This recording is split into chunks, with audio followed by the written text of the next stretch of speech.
And join me in our Pledge of Allegiance. I pledge allegiance to the flag of the United States of America and to the republic for which it stands, one nation, under God, indivisible, with liberty and justice for all. Thank you.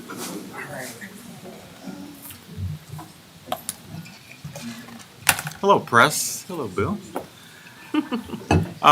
We are back in open session after being in closed session. We have no discipline cases this evening to entertain, which is awesome. We thank you for that. Which brings us to item 4, which is the consent agenda, which we're just going to go to, we're going to amend the consent agenda by taking out 8A, right? 4E. Yes, I know. The consent is 4E. Yeah, well, it's part of the agenda too. Yeah.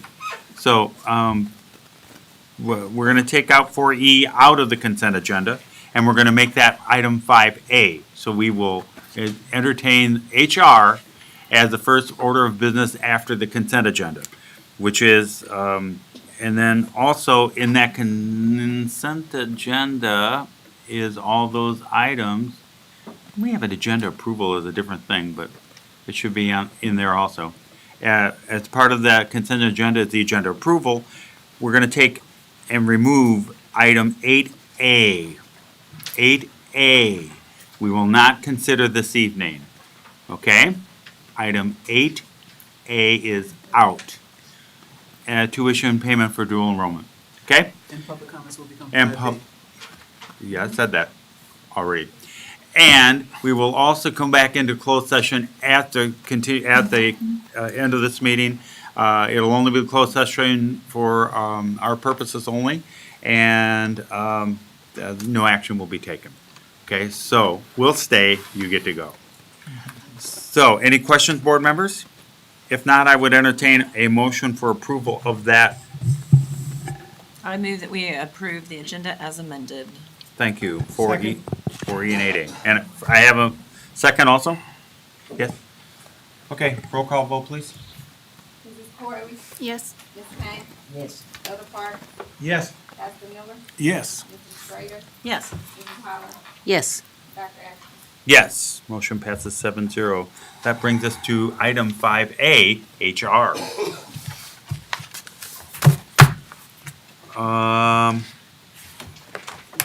Move to approve the HR. Thank you. Second? Second. I have a motion and a second. Any questions, comments, or discussion? Okay, seeing none, roll call vote, please. Elder Park? Yes. Mrs. Holler? No. Mrs. Corey? Yes. Ms. Kane? Yes. Mrs. Schrader? Yes. Pastor Miller? Yes. Dr. Ashton? Yes, motion passes 6-1. Thank you very much. That brings us to item 5B, public.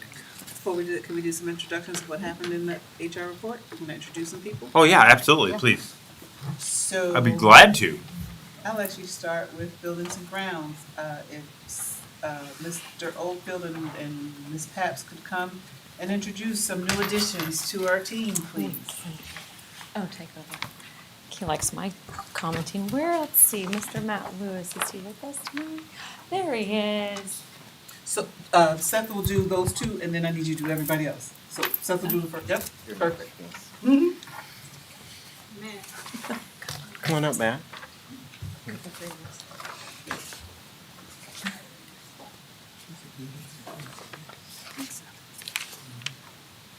So with the approval of the HR report, we'll be adding Matt Lewis as our custodial supervisor. Matt joined the district as a second shift custodian at Northridge Middle School in 2005.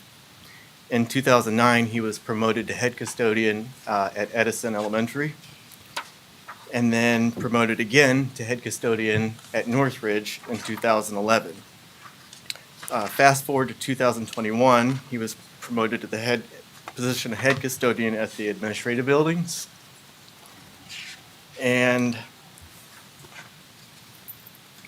now the custodial supervisor. More than the longevity in the district, Matt brings extensive knowledge in regards to school custodial services.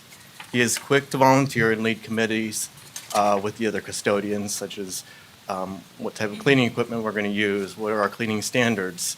Matt is the first to volunteer. He's a leader among peers, and he's known as the go-to for anything custodial. So congratulations, Matt.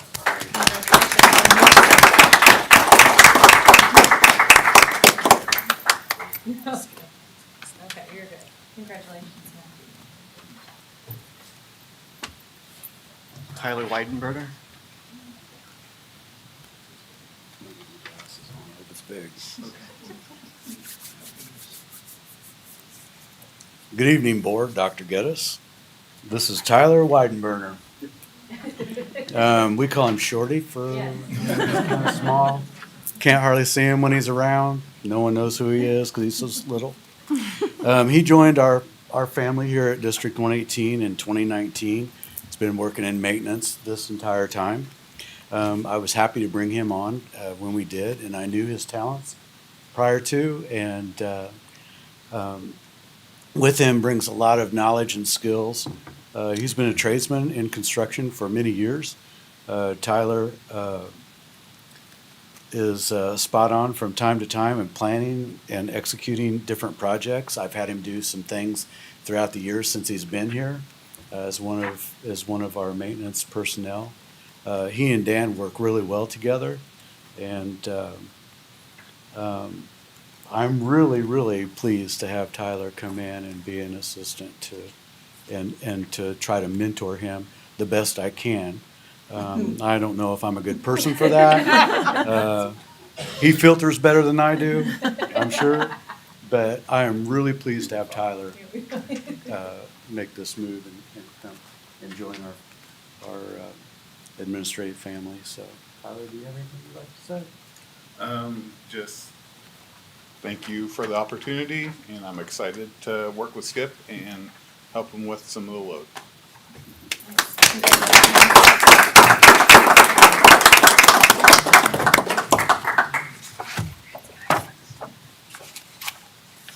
All right, good evening, Board. Dr. Geddes, I'm Kimberly Papps, Director of Human Resources.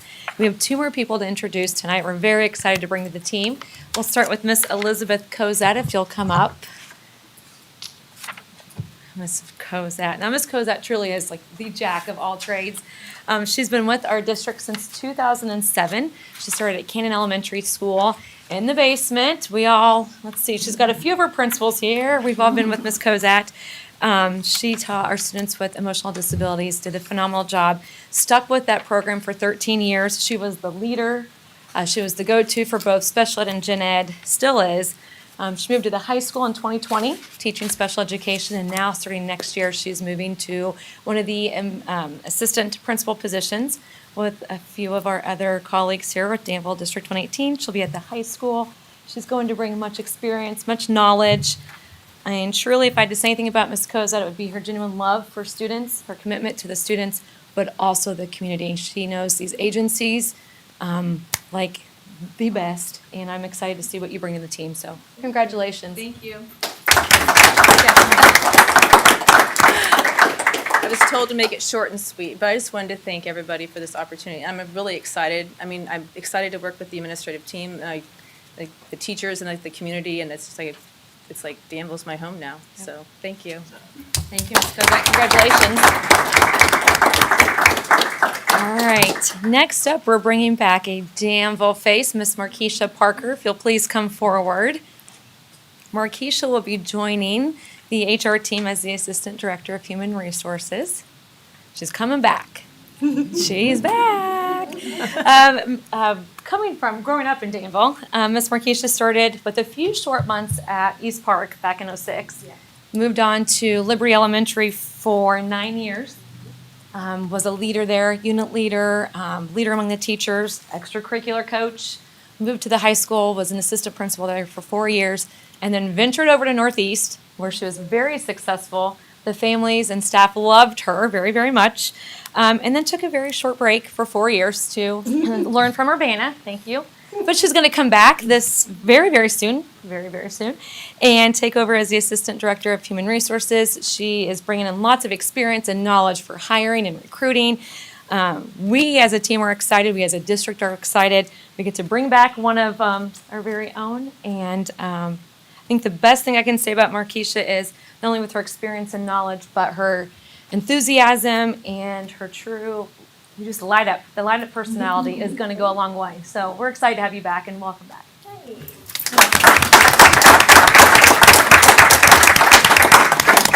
Good evening, Board of Education, Dr. Geddes. Thank you for this opportunity to serve my community in this capacity. As the Assistant Director of HR, I look forward to working alongside Kim and the HR team to refine the current HR practices and systems here. I also look forward to working with building principals to support them with recruitment and retention, as well as anything else that they might need. I'm also looking forward to reconnecting with the staff in the buildings. I think what my former colleagues would tell you about my time in Urbana the past 4 years is that I have been a responsive collaborator, firm, yet fair HR leader. And so I'm very excited to bring those skills back home. And so again, thank you. I'm looking forward to rejoining the team.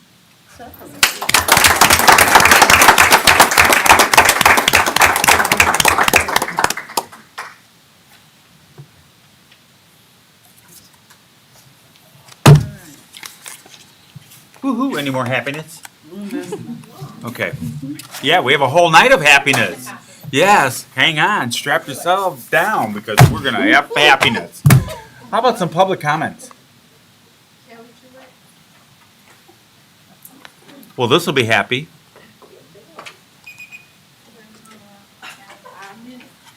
Good evening, Board and Dr. Geddes. I'm Kelly Truex, Director of Educational Support Services. I just wanted to take a minute to thank some people. We are giving school supplies away at centralized registration, and we have had some pretty major donations. The Vermilion County Bar Association and the Illinois Judges Association, Meyer, Zeta Peugeot donated 2 pallets of things from the Eastern Illinois Food Bank. And of course, we've purchased a lot of school supplies with our grant funds. I also would like to thank the people who helped pack the bags and pass them out. We went through 800 bags the first day on centralized registration, so we gathered a team up together the very next day and packed 700 more bags. So I want to thank Patty Juarez and her kids, Alex and Aniston. Brandy Kucheski and her kids came, Annalise and Arabella, Gina Meredith, Cindy Redmond, Courtney Watson, Rachel Davis, and Chris Rice, and the warehouse who went back and forth delivering these things for us to the field house. So the school supply donations at centralized registration has been a success. I also wanted to share that we used our ESSER funds to provide summer school kids with school supplies and libraries, little libraries to take home, and we received some really cute cards from the kids. They say thank you, Mrs. Truex. However, they really need to be thank you to Mrs. Redmond because she ordered all the things. But these were really cute. A lot of the kids sent us just thank you and how much they loved the books. This one is thank you, thank you, thank you, thank you. So I just wanted to share that we were able to provide that.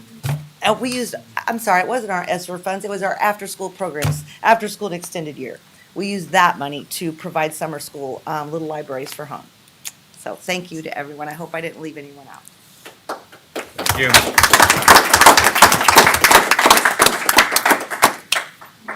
Mary Ellen?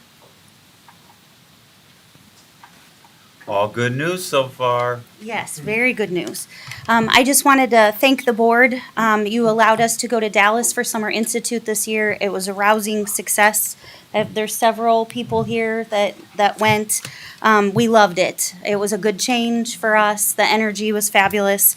I also wanted to thank some people that made that happen. Mrs. Truex in her office. You should see the stack of travels they get back. Mrs. Meredith, Cindy Redmond, Heidi Gula, and Kathy Woody in my office. it's unbelievable what they do. And Ms. Rankin in the business office, to make those travels happen for that many people, is pretty incredible, but it was an incredible experience. And then I've also been traveling a little bit with Avid, and I appreciate that you allow me to do that as well. And some really beneficial things come out of it for the district, and I wanted to let you know about those things. We were invited, our district was invited to a meet and greet with the CEO. There were only 12, and in San Antonio, there were only 12 either buildings or districts that were invited to that event, and it was a thank you for the work that we've done with Avid, and they were picking our brains on things that we do and how we can continue to spread those things across the country.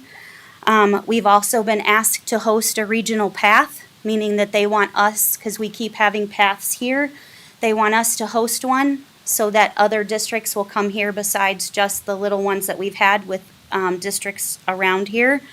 And then they also want to continue to host leadership sessions here. They also asked us if we would be a reveal district, which is a really incredible thing. So districts that are looking to bring on Avid, they would essentially do a showcase, which some of the districts are familiar with. So they would tap us, and any of our schools would be eligible to do a showcase for districts that are interested in becoming Avid schools. And they picked us because we're K through 12 for our alternative program. They're very excited about that as well. And because we are very excited to talk about how Avid supports us.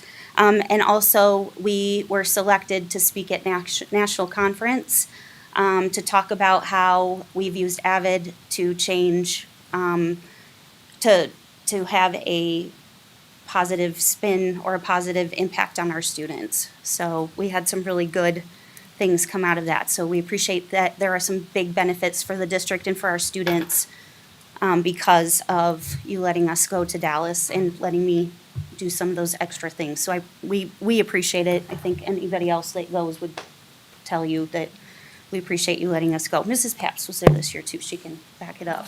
So thank you very much. Don't think we don't know they're trying to steal you. Let's just go ahead and say the thing. We have a tracking device installed. Tell them don't get caught.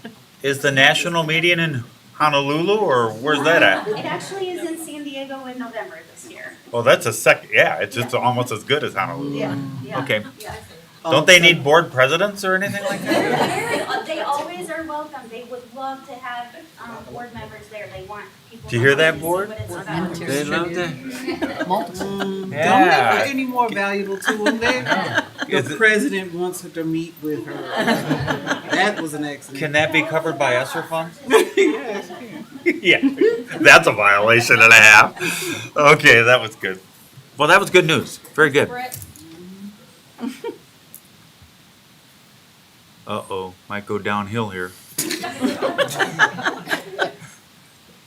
We believe in you, though. Thank you, I appreciate that. Yeah.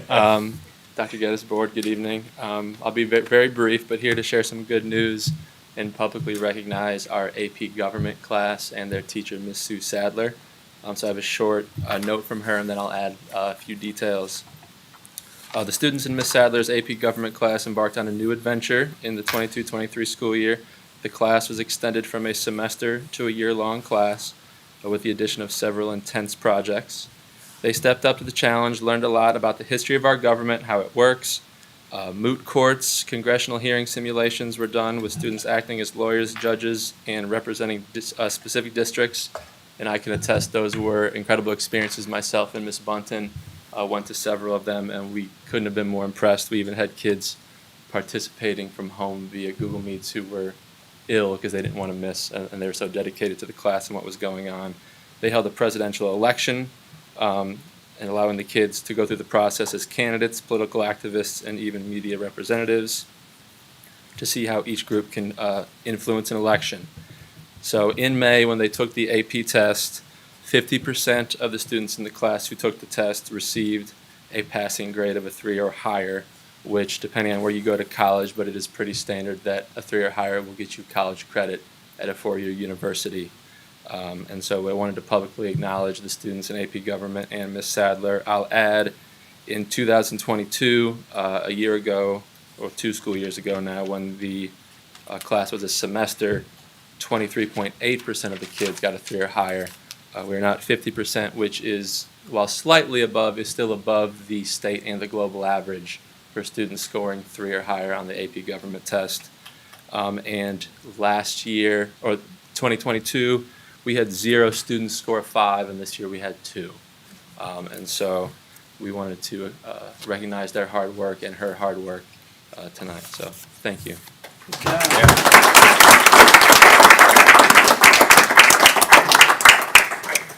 That was very good.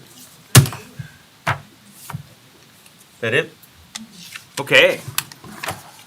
Well, speaking of good news and great things, we're gonna keep on with that. Item number 6, Distinguished Service Award winner. Yes, that's me.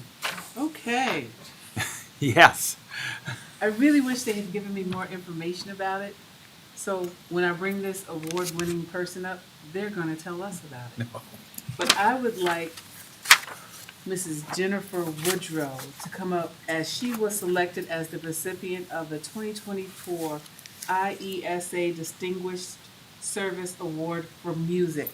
And they wanted me to present this to you for a job well done. So why don't you go ahead, hold your congratulations. Woo! Yeah. Podium, and tell us a little bit about who they are and what that award means. She had to do all the work. I know she does. That's okay, I don't mind. Yeah. The IESA, Dr. Geddes and Board of Education, a little bit got by this. The IESA is the organization that sponsors all athletics and extracurricular activities in the state of Illinois. When I arrived at Northridge just a couple of years ago, they weren't a member of the IESA for music, and I wanted parity with athletics. So we joined the IESA, and we immediately began hosting music contests and participating in music contests at various levels. The IESA sends support to teachers and students throughout the year, and I'm just very honored to receive this award. It goes without saying that I have loved my time in District 118, and this is just the perfect little final touch of it. So thank you so much. Thank you very, very much. I am happy to present that award to you.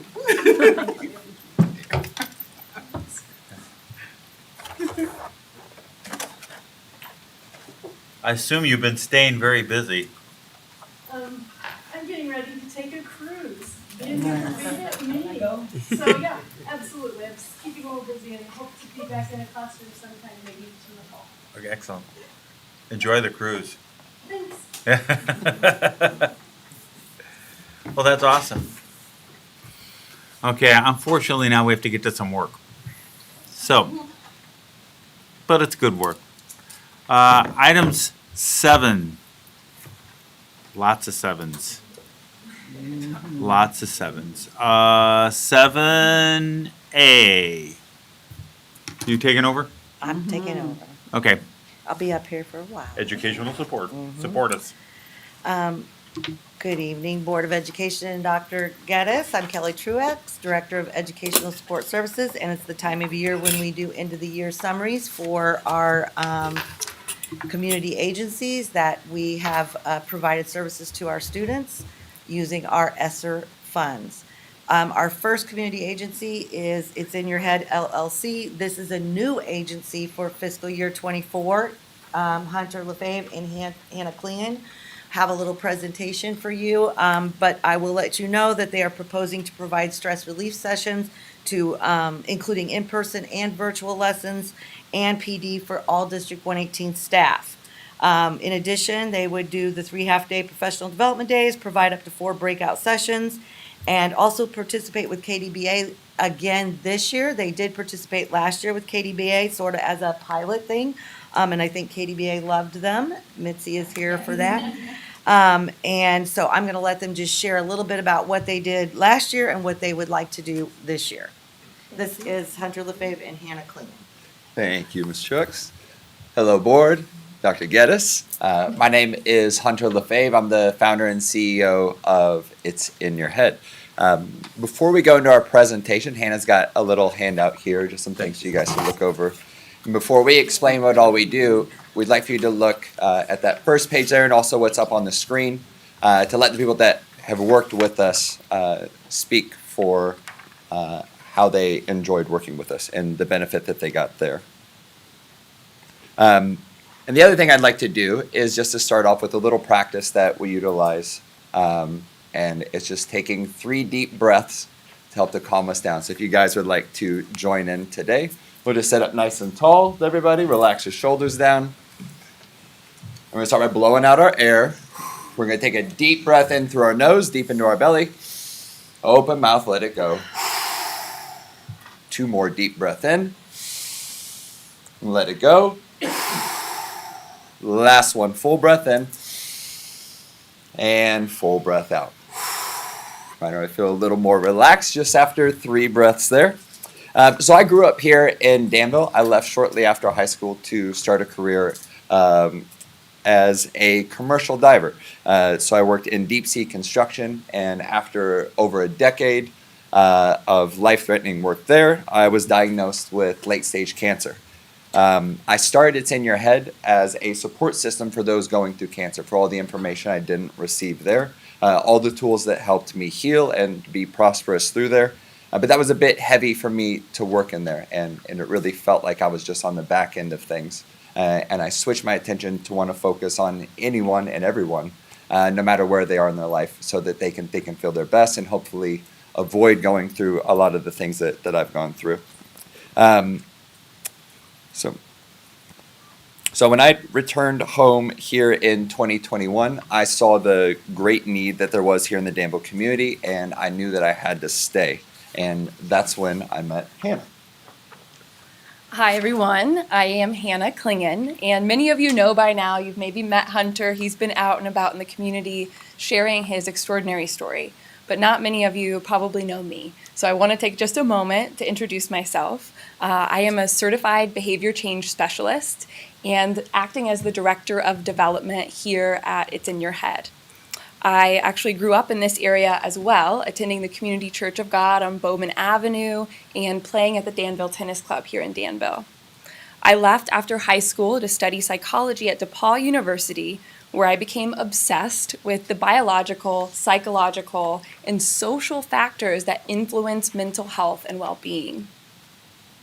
In 2010, I founded a public service platform called Healthy Minds, Healthy Bodies and started speaking in schools and community organizations across the Midwest. In 2012, I authored an academic thesis on alternative mental health interventions for children and adolescents struggling specifically with attention deficit disorders, anxiety, and depression. Over the last decade, I have designed, managed, and facilitated wellness programming for corporations across many different industries, gaining experience working with not only major corporations, but nonprofit organizations, small business startups, major universities, and urban and rural schools at every single grade level. When the pandemic hit, I was managing corporate wellness for the Capitol Center Towers in downtown Indianapolis. And I knew, despite this incredible opportunity that I had there, that I was called home, that I was called to bring my life's work home and give it back to my community. And that's when Hunter walked in through my door. He showed up on the school I was managing at the time.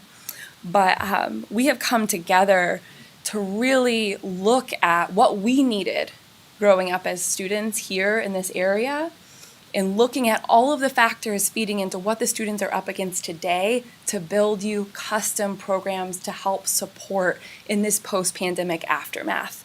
And what we've seen, so what we do, we're already there. What we have seen post-pandemic overall is an increase in stress and anxiety and fear, the unknown, and also all of these extra rules and regulations that we have to jump through in order to get anything done. And that's put a lot of extra stress on the staff in our schools and on the students as well. So what we do when we cannot think, learn, or function well at a high level when we're under too much stress.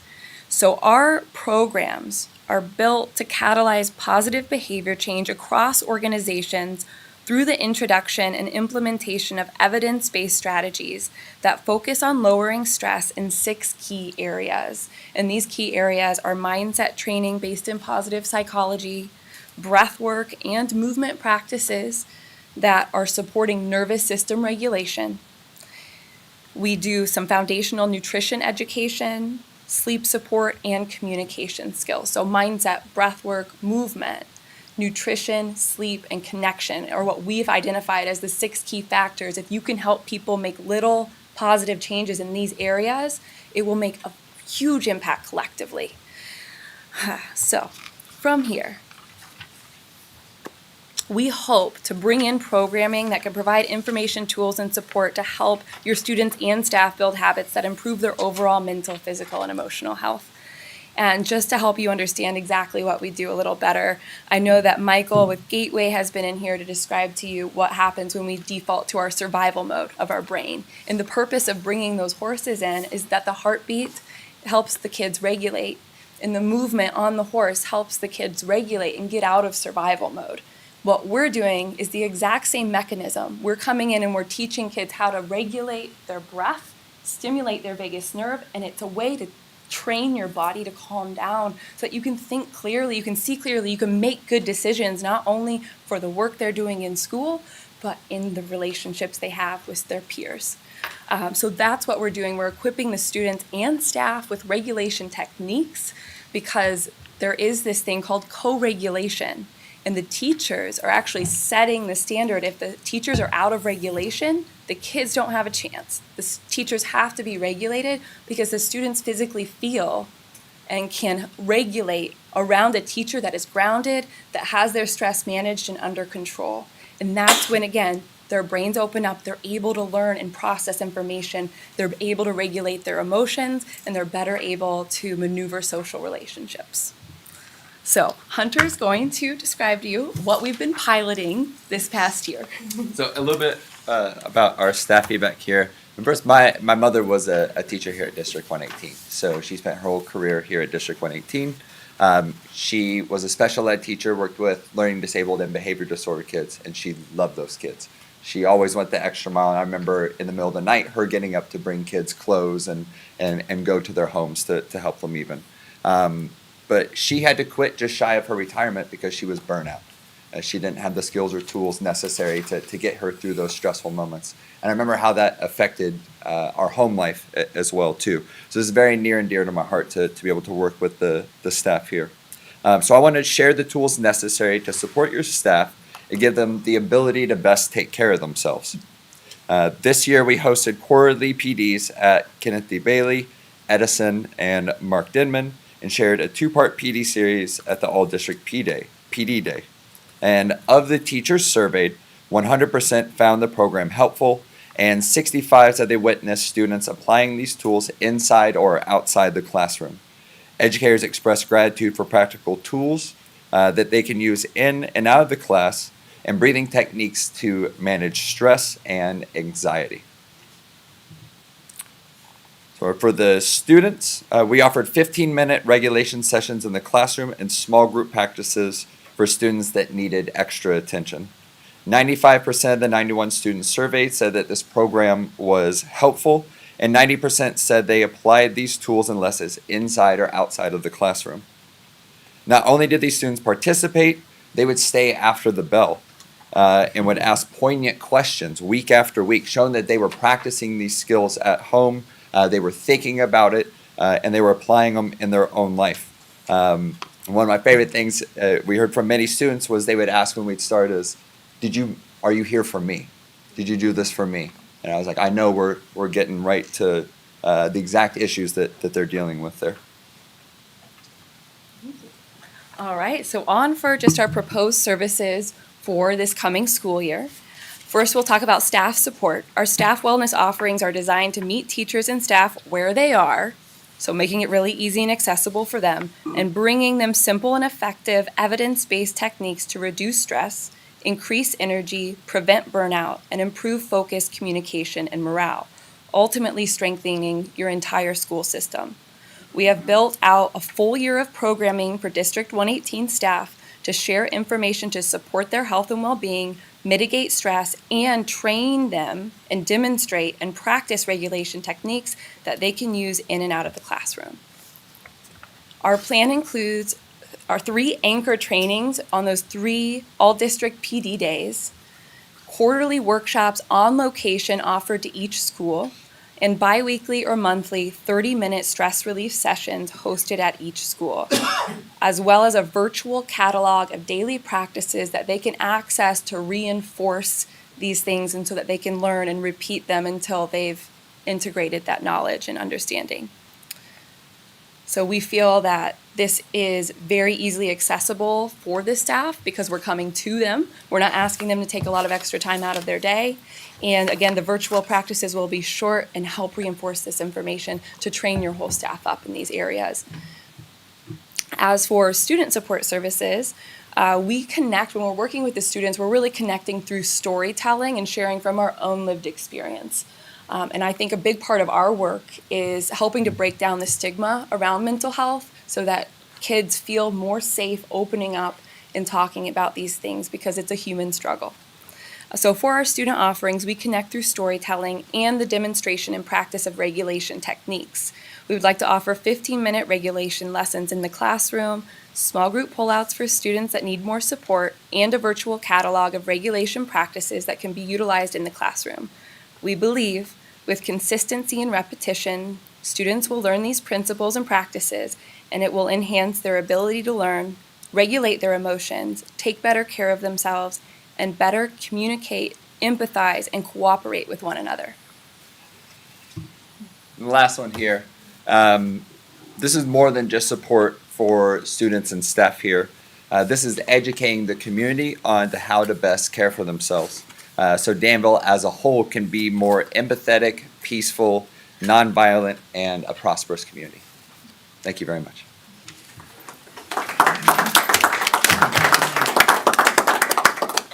Thank you. Again, the students would be KDBA students. That would be a $25,000 fee for the year. And the staff would be for participating schools. So this will be offered to schools if they choose to participate. It could be up to $13,000 for each school. And the PD days are $3,000 for each PD day for 4 breakout sessions for each one of those half-day sessions. So it could be up to $130,000 per year, and then $25,000 for KDBA. They will invoice us as by school and as the services are rendered. So this is an up to contract, and it would be August 2023 through August 2024. Okay. Hunter, before the board votes, let me in public say to you, thank you for providing the information on your credentials. I did not have that this entire time. It was a big piece for me. So I'm very glad that you addressed it and gave me all of the information that I needed. Thank you, because it gave me a completely different picture. I do appreciate it. All right, so you have in front of you, board, a proposal for up to $130,000 plus the KDBA piece on top of that as a potential. It's all in one contract. Yeah. Do I have a motion for approval of this or I move to approve. I had a question. not yet? Okay, I need a second. I second. Thank you. Now, any questions? I have a question. There we go. These statistics are really, really good. Was this based off of just KDBA? No. So you're currently in KDBA only, right? For our district? Or am I Cor- misunderstanding that? Last year, they went to Edison for some time, Edison and DHS with Mr. Bretz, and some time at Mark Denman. And that was with staff. That was with students Okay. and staff. Okay. So it was for both? And that's what this is compiled of? Yes. Okay. And you seem to really like it, Ms. Campbell? Yes, I'm more than happy to answer any questions. Because they've been so impactful at CBDA. Just. Well, Ms. it- Campbell, can you come I up? absolutely. Yeah, Mrs. Scoburn too. Yeah. I was interested in knowing what the impact on your building was and on your students, ability to self-regulate or whatever else. Absolutely. Okay, so when we bring staff into our building, we're very protective of our building. A lot of our students come in with a lot of trauma, so they aren't this is necessarily. KDBA. This is KDBA. I apologize. Hi, Mitzi Campbell, principal at KDBA. I have Ms. Scovern with me, my new assistant principal as of July 1. However, so the need we saw at KDBA was initially for staff. My staff are incredibly passionate and they will burn as bright as they can for students until it dims their own light. And so that was a concern because they still have families. They still have life after they leave our students. So the initial concern was with our staff and how do we support them and how do we help them, serve our students best and understand our students better, trauma-informed practices, that type of thing. But also how can they regulate themselves so that they're going home whole to their families as well. With our students come from a variety of backgrounds. They experience trauma, depression, anxiety. So we learned that we needed something more than what we were able to offer to them to help them regulate themselves. And I will say it's been a prescription that we have changed multiple times. Some days I say, Hunter, I don't need you tomorrow. I need Hannah to run a girls group. We're having drama and we need to improve our self-esteem. Some days we just need to work on just the de-escalation techniques. So we've learned that we change it, we pivot. I think that was a COVID term we've learned to adapt to, but we pivot every single week. So the formula that kind of worked for us is 1 week, Hannah and Hunter will push into the classroom. So every student gets an opportunity to work with Hannah and Hunter. And they might do health and wellness. They might do the importance of sleep. They might do, it's just a variety of topics that are relevant to our students. And they do practice the de-escalation techniques and the self-regulation. And it is phenomenal, the response of our students. I never know, we have a new age of students now. They're not the same students they were 10 years ago. So we don't know what they're going to bite off, really. We don't know what's going to engage them. And it's almost hypnotizing when they come in. When Hannah and Hunter come in, the building is immediately calmer. Everyone is excited. So that's 1 week. We push in, they do the lessons, they do the self-regulation. The opposite week, Hannah and Hunter will pull out for small group sessions. And that might include yoga, that might include breathing and tapping and things to, they're good with the vocabulary of it all, but I like the magic that it does in my building. So it has been very impactful at KDBA. I can't speak more highly of them because our students, I think the sheet Hannah passed out with some of the commentary that our students, the feedback that they gave them, and they really have been impacted. And it works for us. It really works for us. Ms. Govern, sorry. I just wanted to say real quick, like with KDBA, I want to make it clear, like they were able to use their Title I funds for this because KDBA is an alternative school. We will be using ESSER funds for if we approve this in the future, but this is not something that title funds could be used for the other schools. So I just wanted to be sure that everyone knows that because they are an alternative school, they are able to provide this kind of service with title funds. Yes. It sounds like a wonderful program. What are the qualifications needed to be able for them to come into the classroom and work with students as well as staff? Okay, so our district operates on, to stay goal focused, we have a triangle. And upper admin meets with all the principals, we meet with our teachers to determine the needs of the students. So for social emotional learning, we determine, what the whole building needs, right? So these are things that are systematic, they're building wide. Then you have students who have increasing troublesome behaviors, and they might be in the middle group, so they might need more intensive services. Then you have that top group, and these students need wraparound services. So it might be community agencies. It might be these students would receive the pullouts that I described, where they come in, they might do yoga, they might do the breathing, they might do the tapping. So does that answer your question, how we use them or how we choose to use them in the building, Yeah, I Ms. just wanna Payne? know in terms of qualifications, degrees, education, is there any criteria that must be met before they come and do the classroom? Okay, for any volunteer in the district, they have to be ran through HR. They have to have their background checks. They have to prove to us. Hannah, what was your certification? What she said, the behavior change specialist. Some of the things that Dr. Geddes was keying in on. She needed to know the background. Are they qualified to come in? So those are the things we look at before we even vet somebody to come into the building. Yes, ma'am. And you're confident that their qualifications are what you need for the students in your building? for the Above staff and in your beyond, yes. Their work speaks for themselves in our building, yes. Hannah, your degree's in psych? Yes. I think that's the. That makes sense. That There does we, make yes. Clone her. Okay. Any other questions or comments? See none? Roll call vote, please. Mrs. Gordon? Yes. Mrs. Sheridan? Yes. Elder Clark? Yes. Pastor Miller? Yes. Mrs. Howard? Yes. Ms. Payne? Yes. Dr. Ashton? Yes, motion passes 7-0. Thank you. Thank you. Thank you. We're calmer already, just having breathed and been in your presence. Now Okay, what? next we have community action. Ms. Odette, would you like to come up? East Central Illinois Community Action Agency would like to continue. They started with us 2 years ago with an after-school tutoring program in 21-22, and then last year they provided an alternative program for some kids from 8 to 1.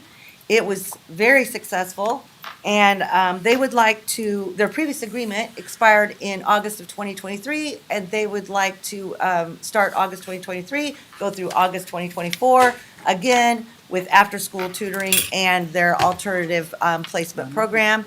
Ms. Odette is going to explain about their data, and did you have a question? It was about data. I just wondered, with this presentation and all of them, you have data from the success of the programs last year. Yes. You have that data They have- available for us. They have an end-of-the-year report that they are giving you first, and then Thank you. we do the approval process. Thank you very much. I'm And- sorry to interrupt. That, no problem. And then also, I would like to let everyone know that all the agencies have met all the requirements as far as what they are required to give my office. Their financials, their attendance, their pre and post questionnaires, and I do have all of that. I did not give that all to you because it's binders of things, but you are welcome to see it at any time. Thank you very much. So I'm gonna let Ms. Odette talk to you a little bit about her program and what they would like to do. Good evening, District 118 board members.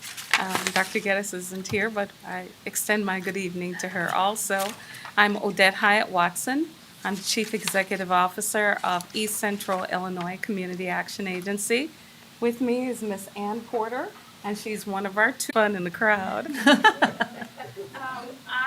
have given you a copy of our newsletter, and in the very front page of the newsletter, one of our students, her name is written in the article just for the sake of privacy. I won't call her name, but we do have permission from her parents to have her publish her first story in our monthly newsletter.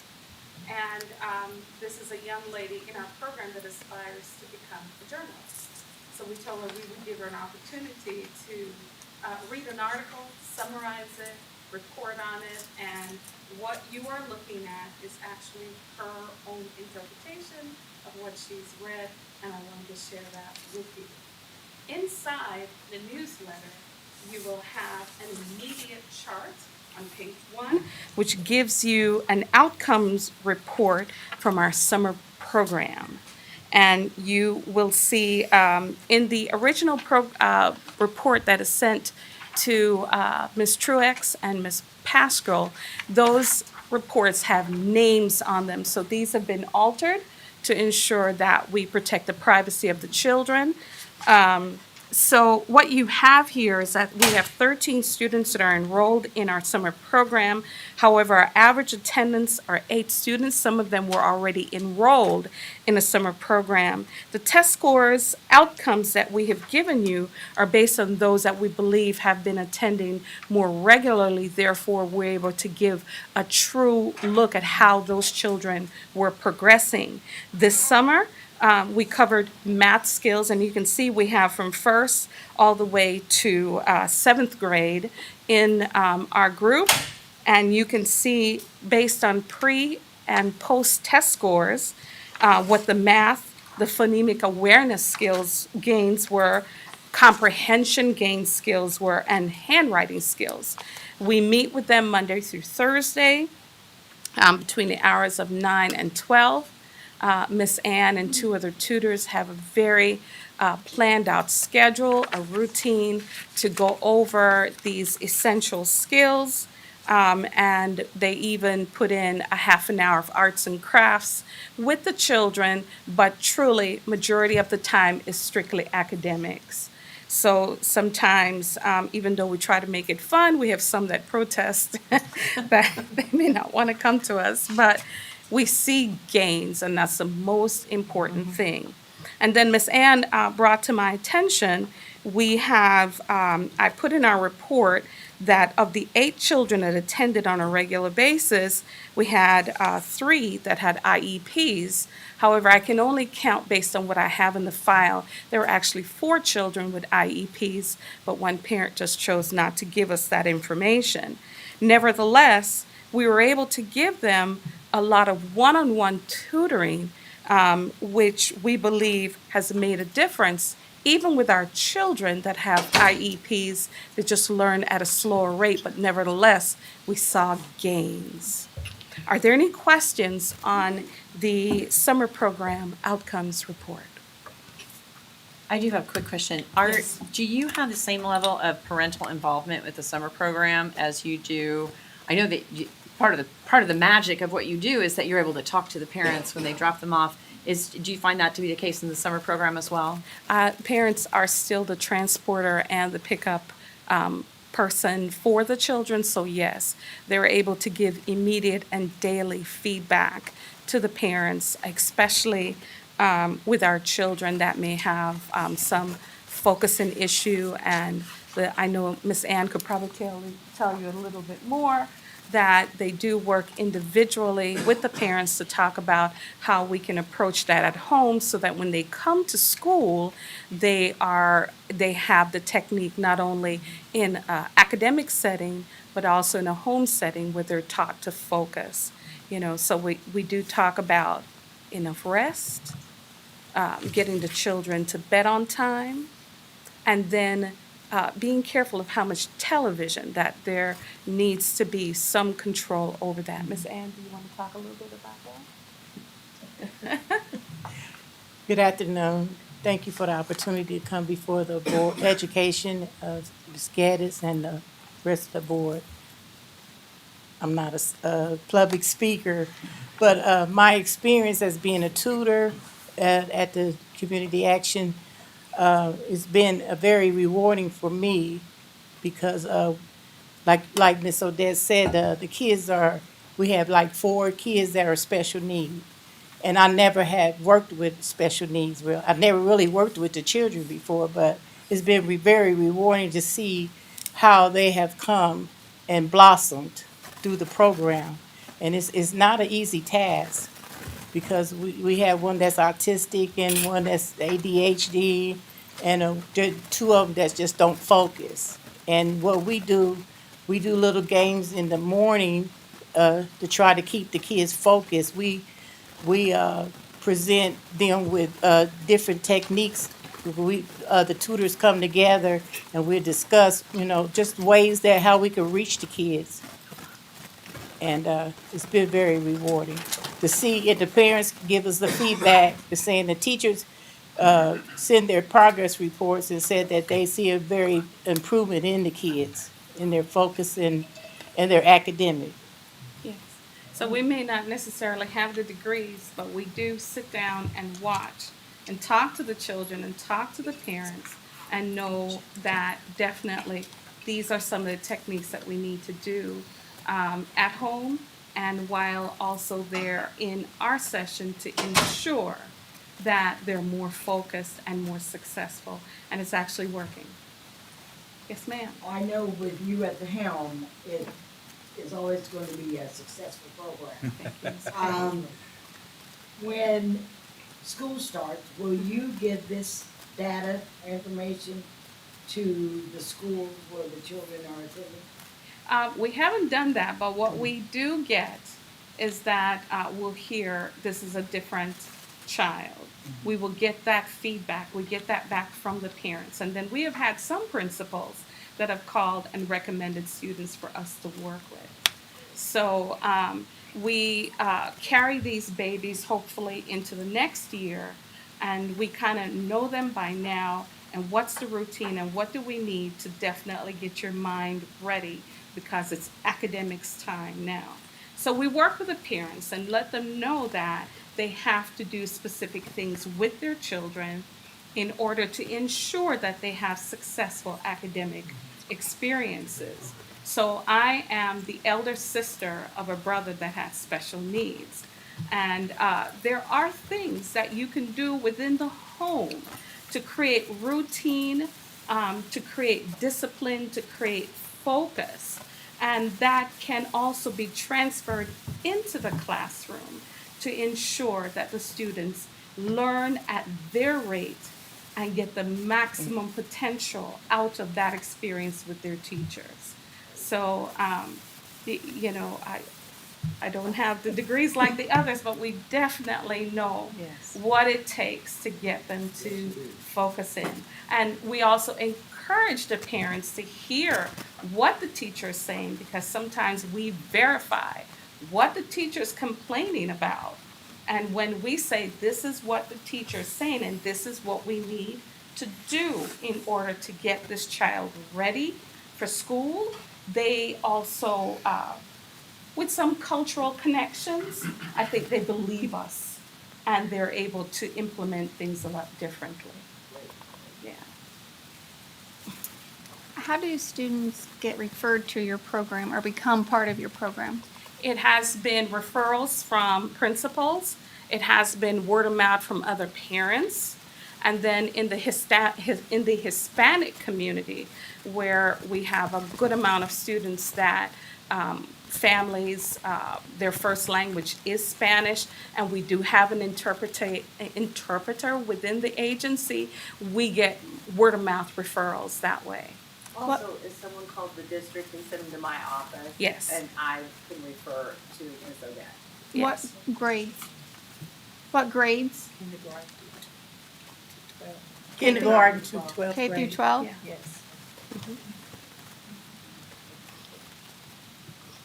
The next report, are there any other questions?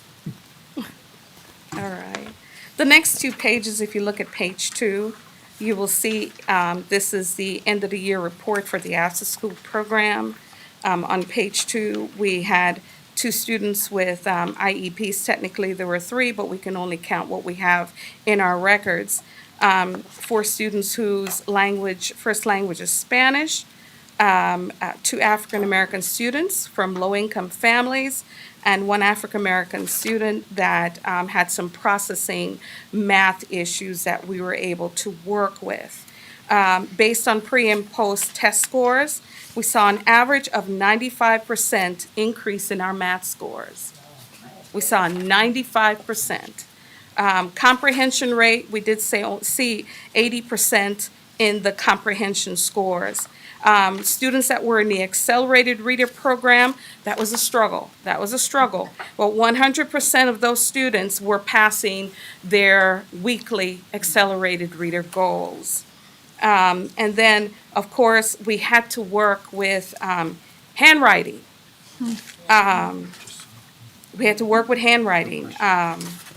When to put the commas, when to put the periods in, capital letters, when to write in capital letters. For some, write on the line, write in between the line. and then to be able to recognize what they were writing. So those are definitely some old school things that we needed to put into play to strengthen our children's ability to communicate in writing also. And that is something we would hear improvements from their teachers. We would get those notes from the teachers or copies, saying they're improving. Thank you. They're doing well. So, the other program on page 3, this is a program where I saw my Savior at the cross several days. I visited this program during the day, and very impressive what they did with the kids. This program was something else. Okay, we had very, very talented young ladies that had gotten into trouble, and I again extend my thanks to the school board for giving us the opportunity to work with these young ladies. And then there were members on the board that came unannounced and visited our classrooms and reiterated what the purpose of the program was. So I do thank the school district for giving us the opportunity to work with these young ladies. Once again, Ms. Kelly Truex has the names in this report. We highlighted 3 students because we didn't get a long time to work with them.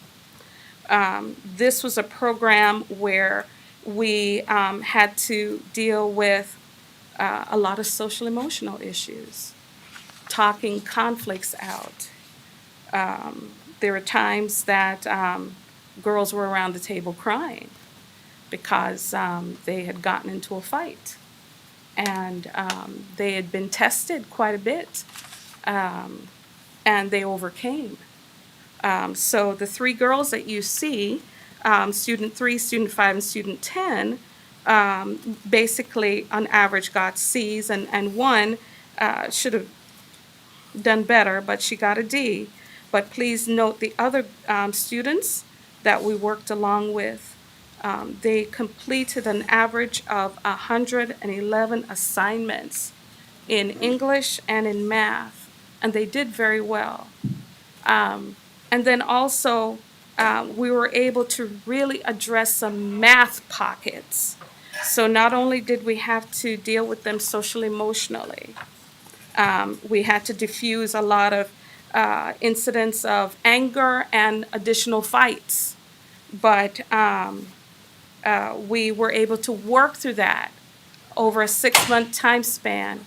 And these young ladies, we really saw the talent in them. And if you look at page 3, starting at the end of page 3, going over to page 4, these are specific topics that we went over with the girls and talked about and did some really looking on the inside and looking at their families and even talking with their families. The parents were so grateful for the opportunity for the girls to be in the program. Many of them came and volunteered and sat through some of the social emotional sessions we had with them. So that was, remarkable. So this program, I must say, was very successful, but I wish not to give any pretenses at all. I saw my Savior at the cross with these girls. But nevertheless, we know, especially in the areas of math, we still need a little bit more time with them in English.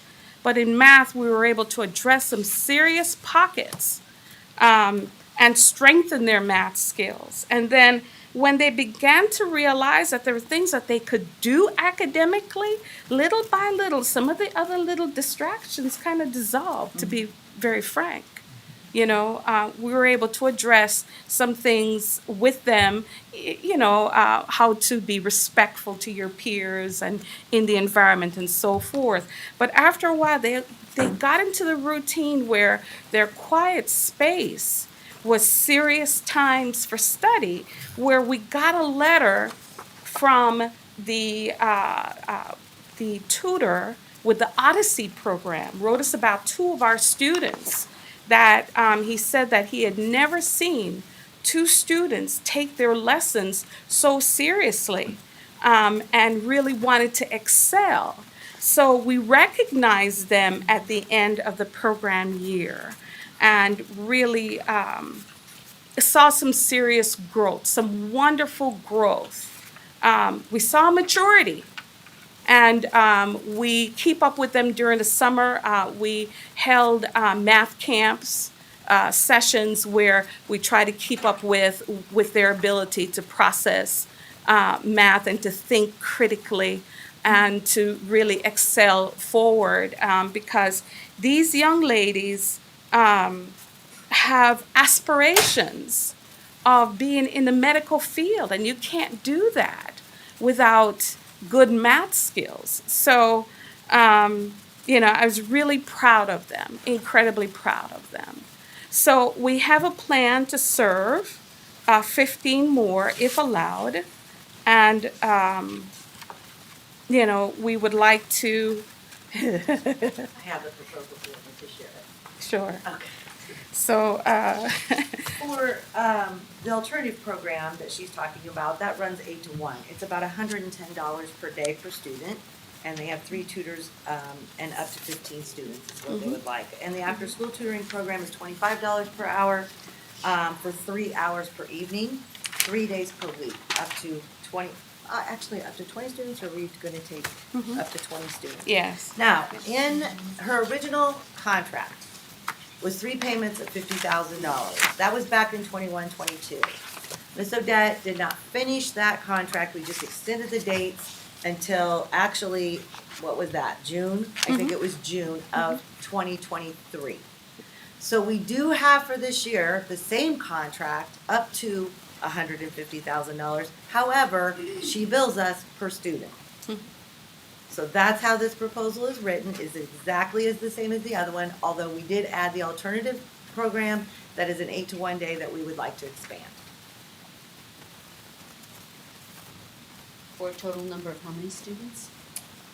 She would have 15 and about 30 students, 35? 35. 35 students.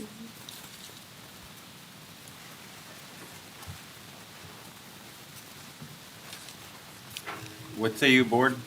Do you already have the 35 students or not yet? No, not yet. Move to approve. Motion? Looking for a second. Second. I have a motion and a second. Now, questions, comments?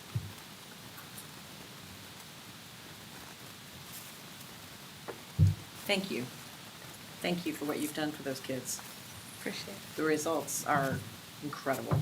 I know you said you'd like to take on more students, but the staffing. Yes, yes.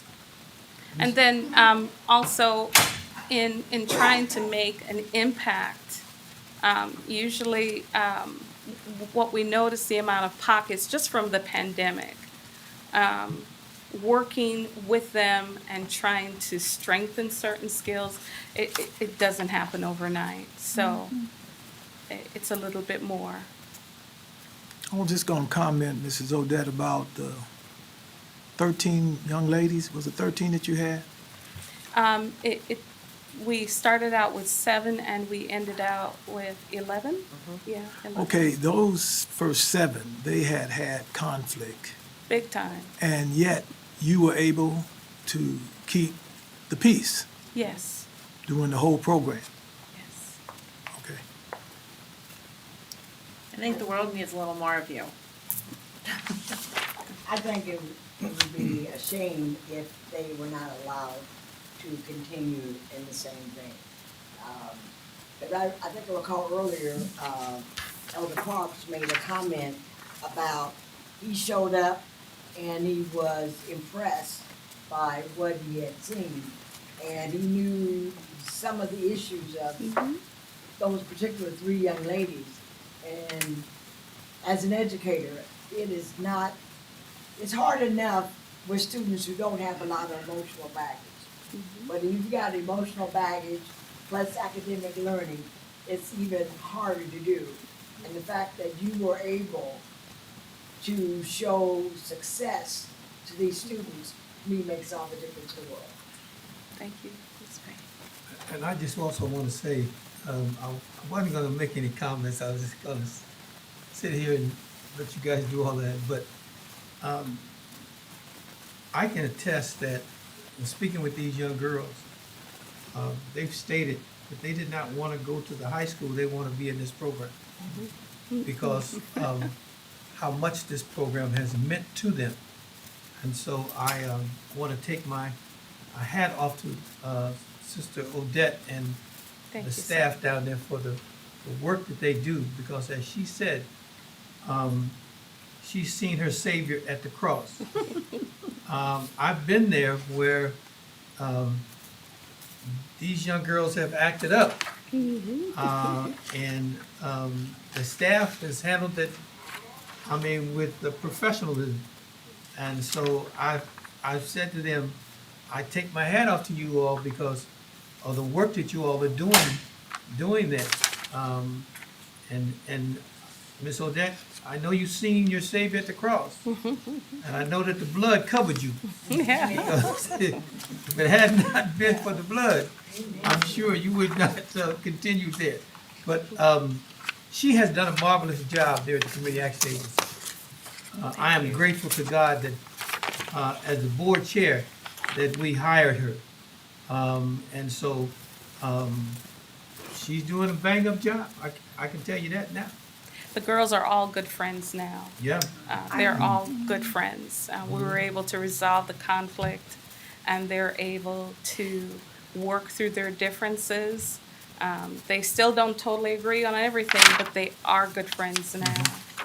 I do want to say that I do appreciate working with Ms. Odette, as all the agencies. She will provide anything that I need or ask for. She's very transparent and calls me before she spends any money. She calls me to be sure that this is allowable and it's okay. And I do appreciate that. So I do want to share that. Speaking of money, it says on the back here, the 93,787. Is that from like the year? Is that the year and a half from the original contract? Correct. Okay, so it's not just a 12-month calendar year. No, sir. No. Okay. Figured there had to be something there Mhm. about that. Okay. from Any the other very questions or inception. comments? Seeing none, roll call vote, please. Mrs. Schrader? Yes. Elder Park? I have to abstain. Mrs. Payne? Yes. Mrs. Howard? Yes. Pastor Miller? I have to abstain. Mrs. Corby? Yes. Dr. Act? Yes, motion passes 5 yay, 2 abstentions, and no nays. So, thank you very much. Thank you. Thank you. Very good. Thank you. Appreciate it.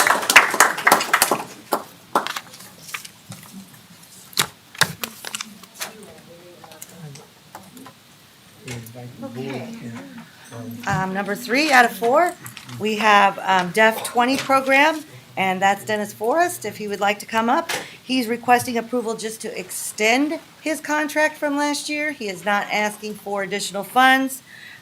He had services for up to 50 Danville High School students for the 23-24 school year, or he will have up to 50 students for that year. The 22-23 agreement was approved at up to $60,000. To date, he's invoiced us $16,000, and there's again ESSER funds, and in the attachment you can see his data, and he's also going to share a little bit about his experience last year. Hello. Hi. So my name is Dennis Forrest. I'm from Danville, born and raised. I am a personal trainer here, and I've been personal training since about 2015. I moved back to Danville in 2020 during COVID, and have fortunately been able to personal trainer here in Danville. Last school year was my first year doing this program, so first I would like to say thank you for giving me this opportunity to work with the DHS students in this capacity. It's always been one of my goals to be able to mentor and help kids using fitness, and I believe this program has allowed me to do that. I was able to build impactful relationships with the students I worked with, and they felt comfortable to not only talk to me about their current days, both at school and at home, but also life goals and things they struggle with at school and on a daily basis. And then we also talked a lot about things that get them in trouble at school, because a lot of the kids that I worked with were kids that had discipline issues. This was a fulfilling experience for me, and I'm looking forward to being able to serve the students again this coming school year if you guys allow me to. I worked with a total of 17 students. Each student was allotted 10 one-hour sessions to use. There were a handful of students who didn't make it through all 10 because of attendance, scheduling, or discipline issues.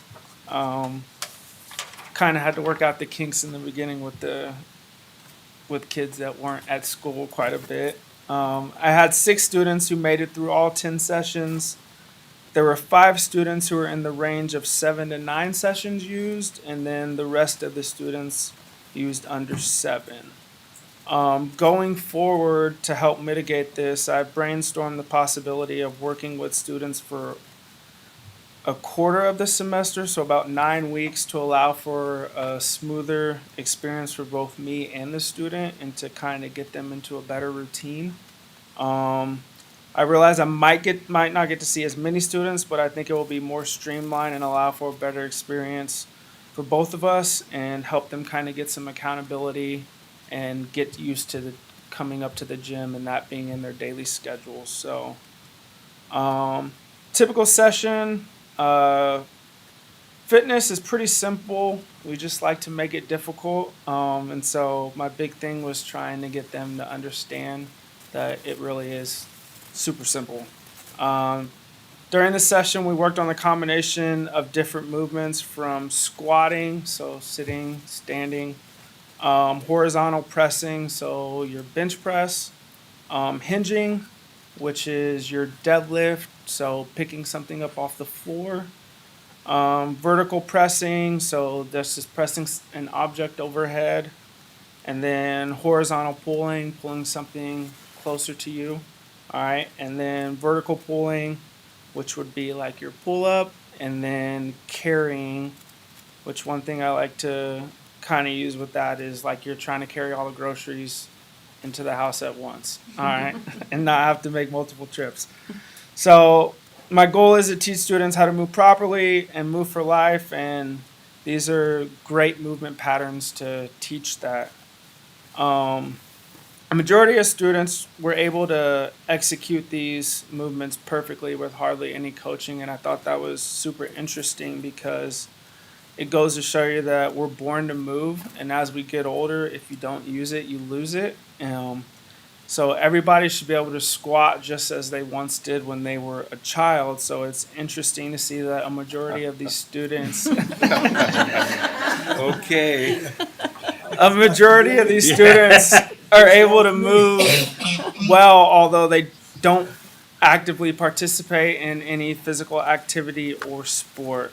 So my job was pretty much to keep enforcing their good movement patterns and then challenging them with stimulus, whether that be increased weight or a more advanced movement. If I felt like students were capable and open to it, I would sometimes take them through a CrossFit workout. CrossFit is functional movement performed at a high intensity, so these workouts challenged them a little more, but students definitely felt accomplished when they finished the workout. Nutrition, so our nutrition talks were pretty surface level. Most of the time I spent trying to encourage them to eat lunch at school. I actually don't think there was a time that a student came and they had eaten lunch or they were planning to eat lunch. So kind of towards the end of the school year, I started having some granola bars and stuff at the gym to give them when they left. But I pretty much spoke to them that it was important for them to eat lunch, or at least eat breakfast, because a lot of them didn't eat breakfast either. And so they needed that in order so that they could perform better at school and so they could avoid overeating when they got home from school after not eating all day.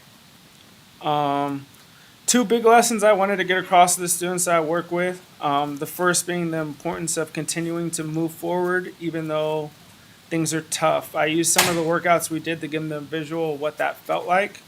Like the CrossFit workouts, those were pretty hard.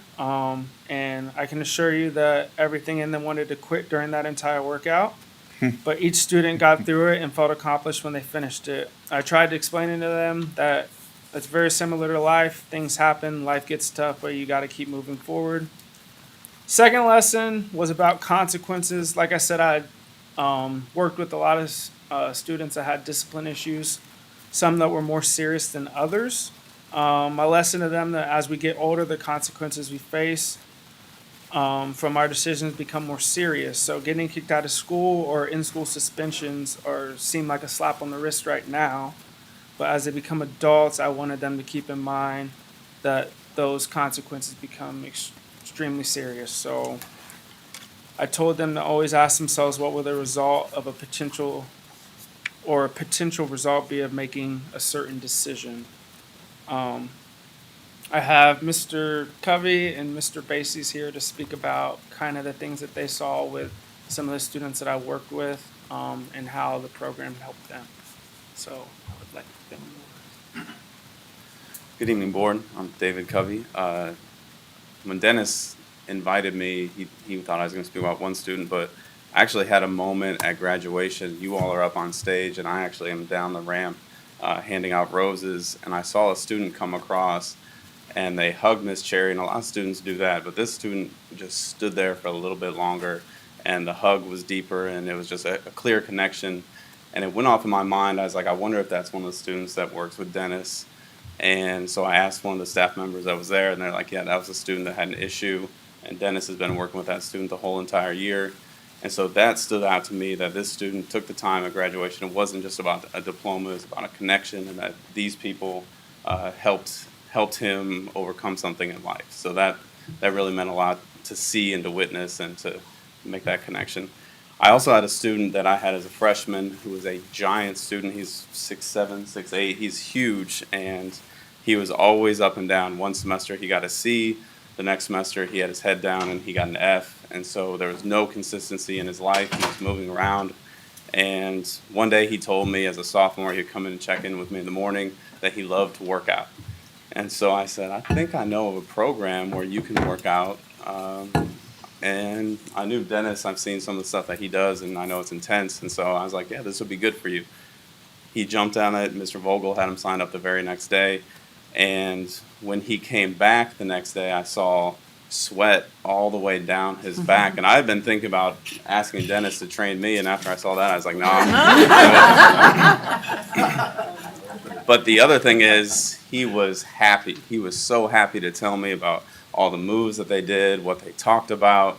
And knowing Dennis as a student, I know that he will talk and he'll ask questions and he'll try to get to know people. I said, what'd you guys talk about? And the student, not wanting to tell me, said, oh, we just talked about how you're old. And I was like, yeah, I had him as a student. I get it. But I just saw the student become much more pleasant, much happier, and his confidence built up because he was doing something he enjoyed doing, but he was also being trained to do it the right way. And I think it really changed the way he looked at school. Instead of coming to school and saying, oh, I have to go to these math classes, English, and social studies, he had something to look forward to during his study hall 8th hour every week. And so it made a difference in his life. And so those are the two things that I want to share with you, board and Dr. Geddes. Thank you.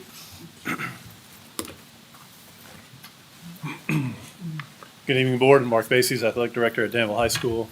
It's really terrible going second because he stole all my stuff, so I really don't have anything to say. Yeah, you asked. That's okay. He jumped up. He asked, and he jumped in front of me. What he did. But you guys all know the young man that he referenced that graduated. He was the young man that stood before you, us in November that we brought.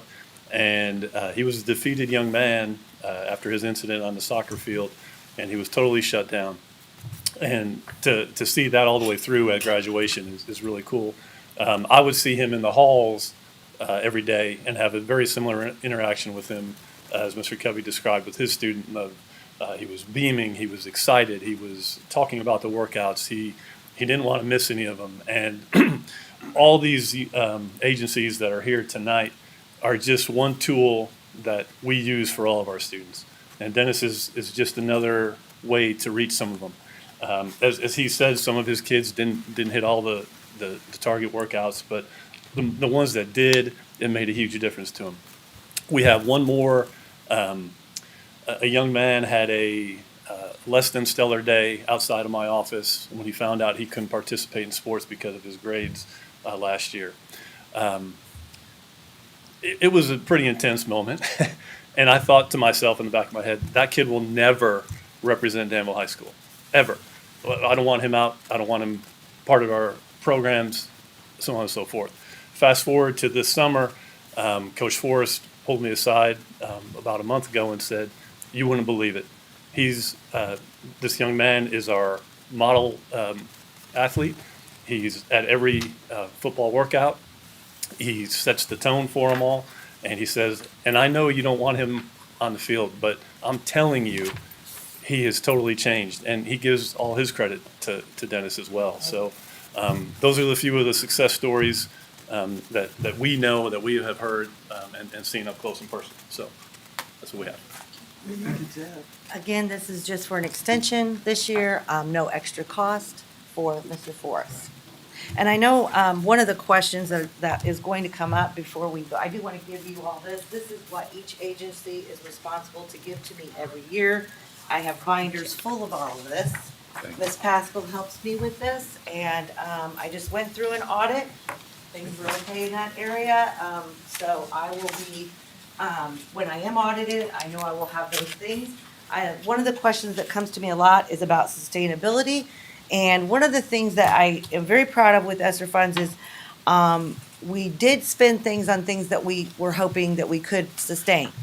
For example, some of these programs, each building has title funds that they get to spend at their, what they would like to spend them on. So some of these things could be used with title funds, we can use Title IV. So there are other ways. I've talked with all of the agencies. They also know that this is the last year for funding, and that if they would like to sustain this, they need to come up with grants of their own, and I've assisted them in websites and things like that. So I know that question comes up a lot, and I will be here to help in any way. So, Dennis Forrest, we would like to ask that you extend his contract. So move. Second. Okay. Any other questions, comments? How do the students get to you? Do they ride a bus? Do they drive? Camp, home liaisons. Yeah.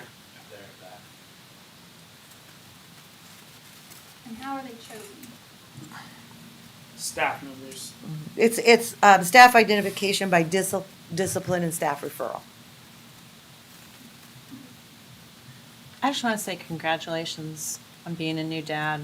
Oh, yeah. It has nothing to do with any I of saw a this, but picture, that's all I cute, could think cute about. picture too.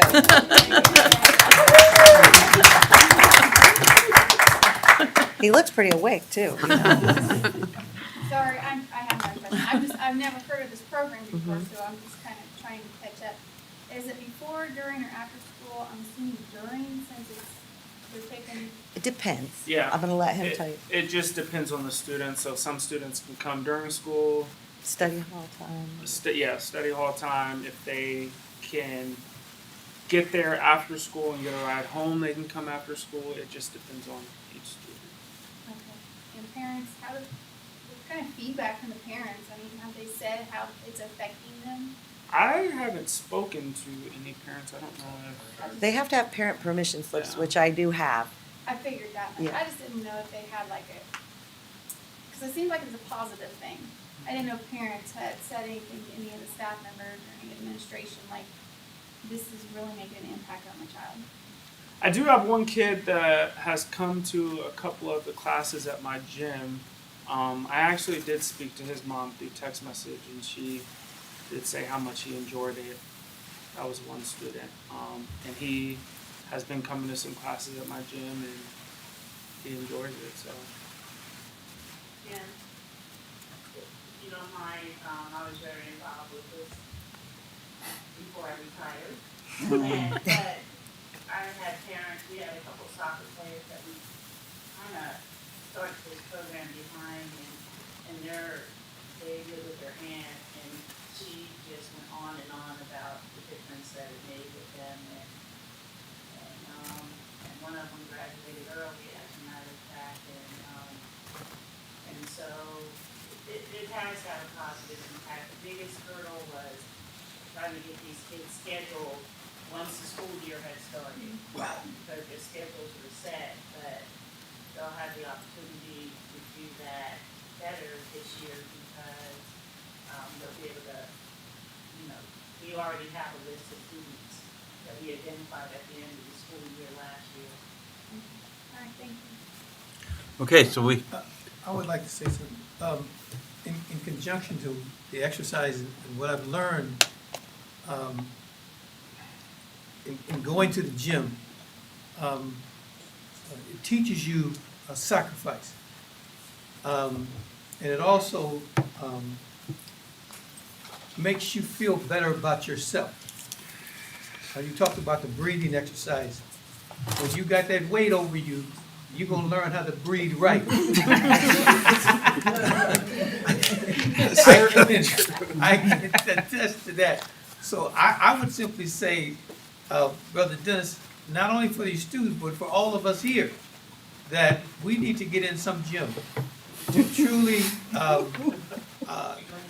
for health reasons, if for nothing else, because it makes a difference in one's life. So I just wanted to say that. Thank you. Okay. If no other questions, what you have in front of us is a motion to continue our arrangement and continue with the program. Roll call vote, please. Mrs. Holler? Yes. Mrs. Strider? Yes. Elder Park? Yes. Ms. Payne? Yes. Pastor Miller? Yes. Mr. Porter? Yes. Dr. Ashton? Yes. That motion passes 7-0. Congratulations.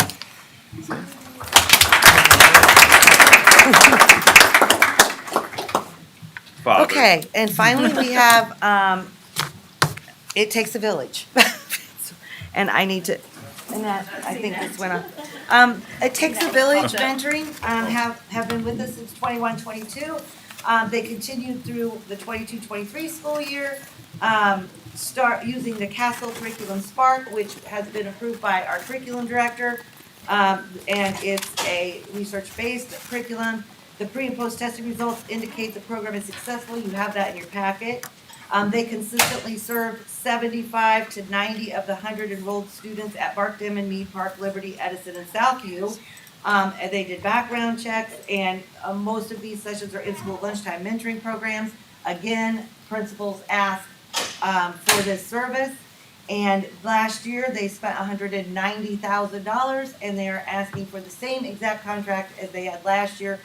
That contract was $195,000. However, they bill us by student, so it's up to $195,000. And they bill us by student. If you break that down by student, it's around $2,500 per year for a student. Good evening, board and Dr. Geddes, and I feel like I should be in the gym by now. So, my name is Pastor Lestan, and this is my wife, Hi, I'm Jennifer. Jennifer, and we run It Takes a Village Mentorship. And as you can see on the slides, our goal is to inspire, influence, and to impact, and we want to repeat the process. And so we want to inspire students in our school district to be their best selves, to work hard in the classroom. We want to influence them to thrive academically, socially, and emotionally. We also want to impact them, and we want to repeat the process you might ask the question of why we started this program. And we started because I saw a need in the community. And if you can see a picture right there, that's Coach Joe Pascal. So I come from a single parent home. I didn't have a father figure. And Joe decided to be a father figure to me when I was in high school. And I said to myself, man, if I had a male figure to be a mentor to me when I was in elementary school, I can just imagine the better decisions I would have made, the guidance and the encouragement that I would have had. So when I came home from grad school, I said, this is something that I want to do.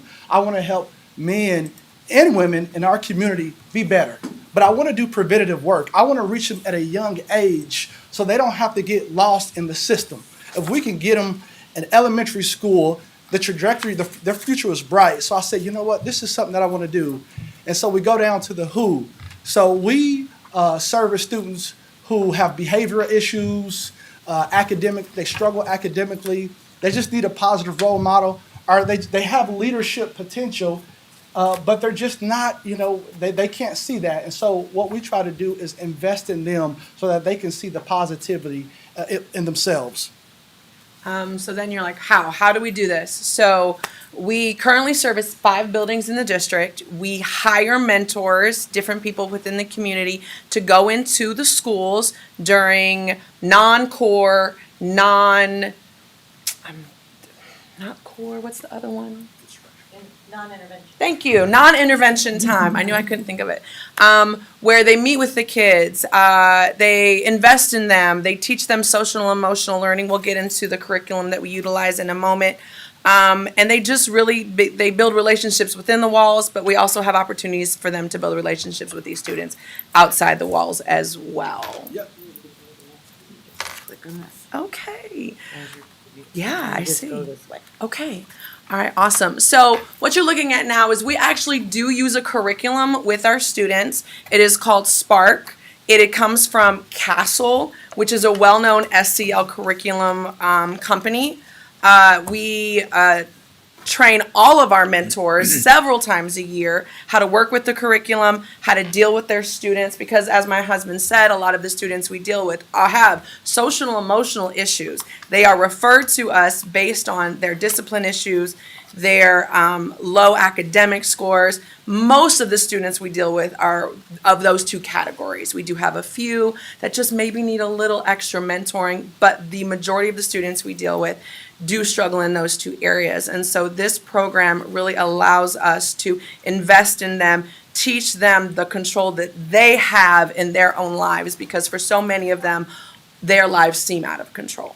So how can they control what they can when other things out of control around them? So that's the curriculum we use. As you see, just pictures of, we actually had 17 mentors this year that worked with our students. And here's just some pictures of them in different buildings working with their students. So what we want to do is we want to create opportunities for our mentors to connect with them, not only in school, but out of school. So this past school year, they had a basketball tournament at the DHS Fieldhouse. So we had mentors come to support their mentees. And so they thought that was great, connect with some of the parents. One of the things I really liked is we had the U of I football players. We had Caleb Griffin, who graduated from high school, our DHS. We had Julian Pearl, and they came back and they talked to mentees in our program. And I thought it was great, and they were inspired. And we had a story a teacher tells of when the football players left, they were in the classroom, and the teacher realized that the students were really paying attention in classroom, and they were really putting forth effort. And the student says, well, you know what? I don't have to be straight A students, but I have to do my best. And that's what we want them to do. We want them to do their best. We also have a skate night. And so the skate night is at Illini Skate Land, where we want our mentors to connect with their parents. So we want to build relationships with their parents and get to know them and go from there. We also had a field trip at a field experience at a factory. We know that all of our school, everybody's not going to go to college. But we want to let them know that they can get into a trade. They can become a barber. They can work at a factory. You can still make a decent living and be a good citizen working at a factory. You may not go to college. Northridge called us up and said, hey, can you come and do High Five Friday? We said, sure, why not?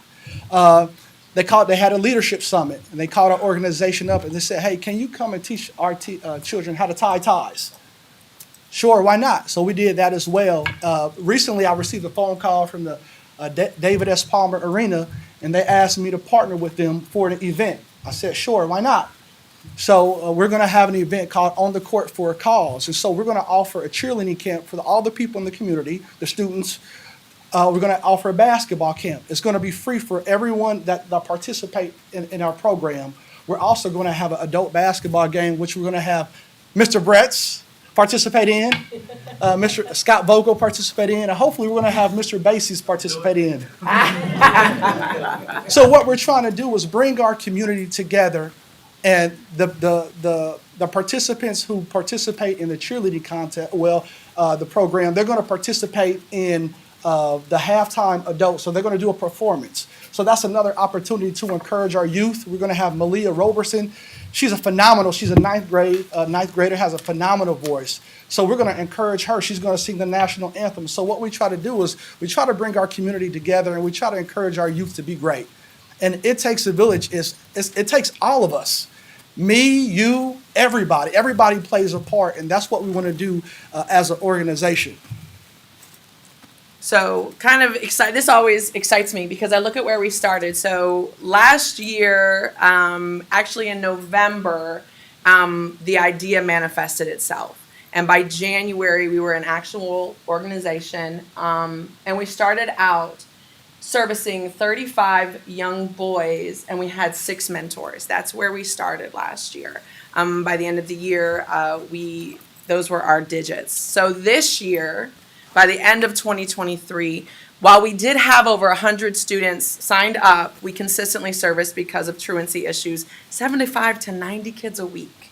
And we had the help of 17 mentors, again, who all received training on our curriculum, as well as how to positively interact with these students, who so many of them have trauma and just concerns of those natures. So that's where we started. That's where we are. We're hoping next year to continue at about the same pace. We do want to bring up, so every year we move up with our students. So last year we started with 3rd and 4th graders.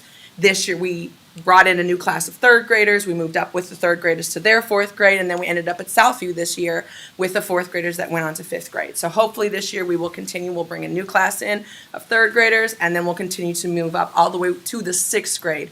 The boys that will be in 6th grade will have received us for 3 years. And although I don't know that Flamina's here, is she here? No. She will attest to that our boys are not seen nearly as much in the office as other students. We can only service so many, but we claim those boys, and they are doing a much better job than they did when we first received them over 2 years ago. And a lot of the students that we service, I see myself in them. So if you ask the students, as I meet, so I go to all buildings. And so one of the things I always ask them is, what do you want to be when you grow up? And you know what they say? It's 2 things. They want to be an athlete or a rapper. That's the narrative. So for us, we want to change this narrative where you don't have to be an athlete or you don't have to be a rapper. You can go to school and get a college degree. You can work at a factory, and we want to change this narrative. I see a lot of students, they deal with they're angry. They don't know how to express their anger. They're in classroom and they don't understand anything. They just act out. Or they think the teacher is picking on them because through the whole year you've given the teacher a hard time, and then when you really didn't do it, really didn't do it, but you've created the situation. So we try to go in and help the kids and say, hey, listen, you can change your behavior, you can be something different, and this is the best part about it. I believe that in order to be successful, sometimes you need to see it. So if you have a Pastor LaStan, if you have a O.J. Harrison, or if you have a Dennis Forrest who comes in, and if you see us doing it, if I beat the odds, you can beat the odds too. So I feel like we're making a difference with this program. I love what I'm doing. When we walk into school, it feels like we're celebrities. Hey, Mr. Hoskins, and I'm sure Ms. Porter can attest to that. So we love what we do. We're grateful for the opportunity to impact our students, but it's not only in the school, it's outside of the schools too. We just want to open it up for. Questions? I don't know how you guys do it. Okay. With all these agencies, I guess I wanted to share that with ESSER 3 and after COVID, we knew we had a lot of social emotional issues that, and just academic too, that we wanted to address, and that's what the ESSER funds were given to us for. And the purpose for these things were after-school opportunities with academics, and then also some mentoring and some social emotional, and Dr. G's 7 to 7 dream, because they do get fed as well. Ms. Zetta feeds the kids that are after school. So I do want to share that with you all. So this is our last year of funding. However, we will be doing another end of the year report like we always do with data at the end of next year. And I am available to help with any sustainability. Just wanted to share that. All evening, we've heard from a number of different programs. And I want to know what is different about your program from the others. Oh, that's easy. Okay. For us, I think we really want to talk about being proactive. We get these kids in 3rd grade. Before, and I'm a 19-year educator, just finished my 19th year in 3rd grade. You can still reach almost all of them in 3rd grade. You start with them there. You begin to work on this process of teaching them the social and emotional skills that they lack. Continue working with them as they get into 4th and to 5th. By the time they get to middle school, you're dealing with a completely different kid. A lot of the programs that we're seeing are getting them at the end of some of that.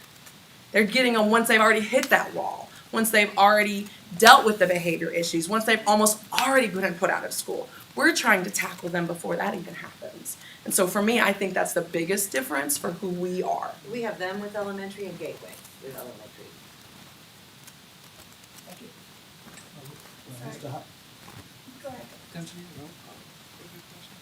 What? Did we do a roll call? No, A we sec- haven't, I mean, no, no, no, motion- we haven't done anything Motion yet. in a second? No, we don't have that.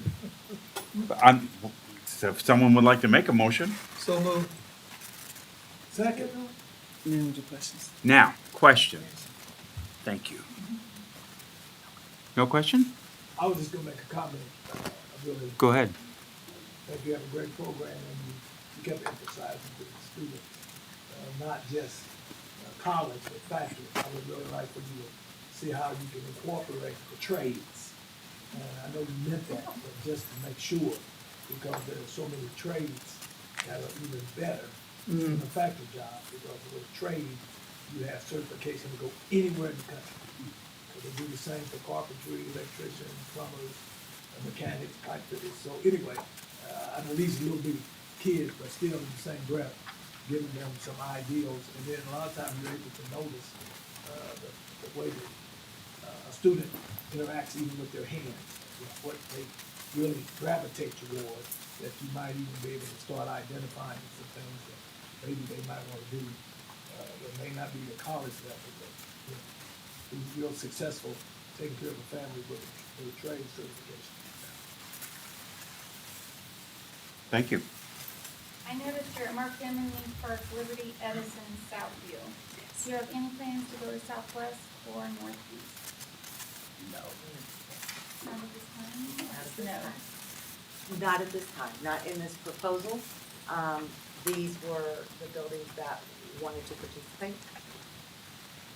Were they given the option? Well, no, well, it was my. We're kind of understaffed. We can't do all that. Right now, we have 17 mentors plus my husband. With the kids that we need to service, the amount of kids, the amount of like, this kid, I said we had 100 kids. We just had to kind of rein in where did we think we would most be benefited in what buildings. And so for us, that was those buildings. And you go to the buildings after school? We actually go in during Lunchtime and like non-instructional time. Correct. How will we measure the success of what you do? Did I interrupt you, You're Ms. fine, I'm Corley? processing. I'm You're sorry. fine. Okay. I'll How let- will we I'll measure? let her Yeah. handle that. There is data In your packet. in the packets. We were able to, yes ma'am, please. We were able to assess 76 of our children at the end of the year in regards to different facets of our program. 97% of the mentors says, or mentees, I apologize, believe the program has positively impacted their life. So it's in your papers if you guys are wanting to follow along as well. 50, it's kind of small. It's the small print one, right? It's got some colors on it. Right before the emails. Okay, before the minute, okay. Yeah. Kinda tiny. They're required to do a pre and post, everyone is, this is their post. And then Correct. also, they talk with principals about this data. So 54% of our mentees, in their own words, believe their experiences in the program has improved their focus during instruction, overall grades in the classroom, and their beliefs that they can achieve success in higher education. That they believe that our program directly relates to them having that belief about themselves now. Okay? 1 in 3 mentees believes the instruction they received in the program has improved their self-worth and allowed them to feel more positively about themselves and their behaviors. 26% of the mentees believe their ability to better regulate their emotions, specifically anger, and the success they've experienced avoiding poor behavior because of it is directly correlated to their time spent with their mentors. And then 1 in 4 mentees believe the program has taught them how to be both more kind and respectful as individuals, both to their peers and adults in authority. It's right here. So, That helps. It was kind of buried on page 10. yes, I was- yeah. But this was all in their own words. It wasn't like fill in bubble 1 and fill in bubble. They literally wrote these things out about themselves. Well, the actual assessment is in your packet as well, with the questions that you can see. So with their new proposal, they would receive 5 weekly payments to get started, and then up to 100 students, and then they invoice us every 2 weeks based on the kids. In your packet, you will see they give us a list of the kids and who they've seen. And is the process the same referrals from? Yes. Teachers and principals. So just give me a number for the year that historically, what did we do this year? Last year, Yeah. they billed us $190,000. Okay. For up to, what was it? 90 kids. Well, 195 was what you Was the could cap. spend. Yes. But they billed us 190 Mhm. last year. Okay. All right. I'm just looking what kind of number I'm looking for. Yes. On this program. Okay. Any other questions or comments? Oh, we can have Ms. Porter. Can we have Ms. Porter? Would you be willing to? Yep. I deal with Mr. Hopkins a lot at Edison, I'm already what time it is.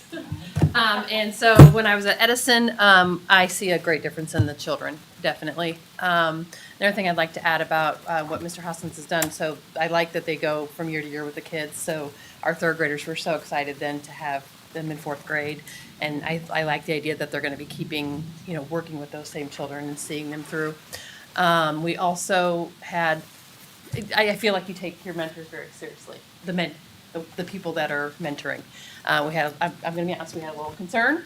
I talked to Mr. Hoskins, and that was taken care of like that in 5 minutes. So I feel like they know their people. They look after those people. They want those kids to have the right people. And if we as principals or people work in the district have concerns, he handled it, and I was very impressed with that. So a good program, great for the kids, and I enjoy working with Mr. Hoskins, and the kids do too. So. Okay. Any other questions or comments? I'm just gonna say, this is not your program, okay? This is not aimed at you, okay? This is just I think an informational item for us and the board and for the public. We have a lot of programs in place, okay? At some time, we're gonna have to evaluate the continuation of all these programs. See why it's not aimed at you, okay? I don't want to say, oh, you said that about it. No, it's about everybody, okay? It's a luxury that we have at the moment, okay? Which I like having this luxury because these are really, this is great. And we get to see, and it's like a little trial that we get to see what works and what doesn't work, and everything seems to be working. And we certainly appreciate that, because at first when some of these things came out, I went, I don't know. I mean, I don't know, is this gonna work or not? So it's really nice to see you guys come back. I like to see that. I hope we're able to continue some of these things to forever, but I think the reality is gonna hit us, and for those of us who've been around here for a while, knows that sometimes the reality is that we're gonna have some hard choices in the next 5 years. So, just putting that out there so that when it comes up in the future. But, I love that you said that, not to interrupt, I love that you said that, because what I say about grants, grants are not for things, I learned this from Dr. Jacoby, are not for things you need, it's what you wish for. yeah, Grant money is to be spent on what you wish for, You're not right. what you have to have. So you're right, these are it's a luxury thing. We wished for this and we tried it and that's what we got. So that's a perfect way to explain how we utilize our grant. thank you. Okay, if there's nothing else, roll call vote, please. Pastor Miller? Yes. Mrs. Schrader? Yes. Ms. Kane? Yes. Mrs. Corley? Yes. Mrs. Collins?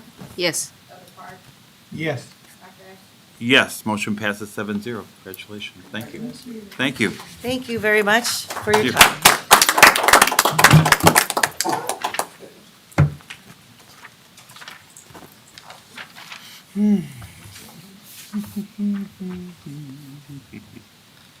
That brings us to item number, takes a village.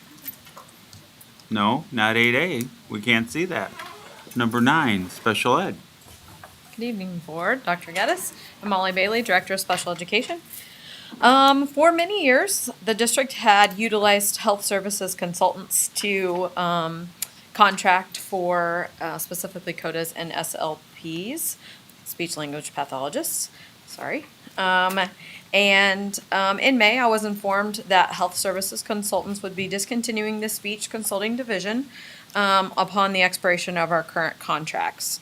Lucky for us, Mrs. Tammy Ashby, who has been our representative with them for many, many years, long before me, opened her own staffing services company. So we will get to keep one of the same people that actually had been working with us because they moved over to work with her. So I'm recommending for the 23-24 school year, we contract for 2 speech language pathologists, although both will be working part-time, at a rate of $90 per hour to be provided 3 days in person and 3 days teletherapy. What say you, board? Move to approve? Second. I have a motion and a second. Any questions or comments?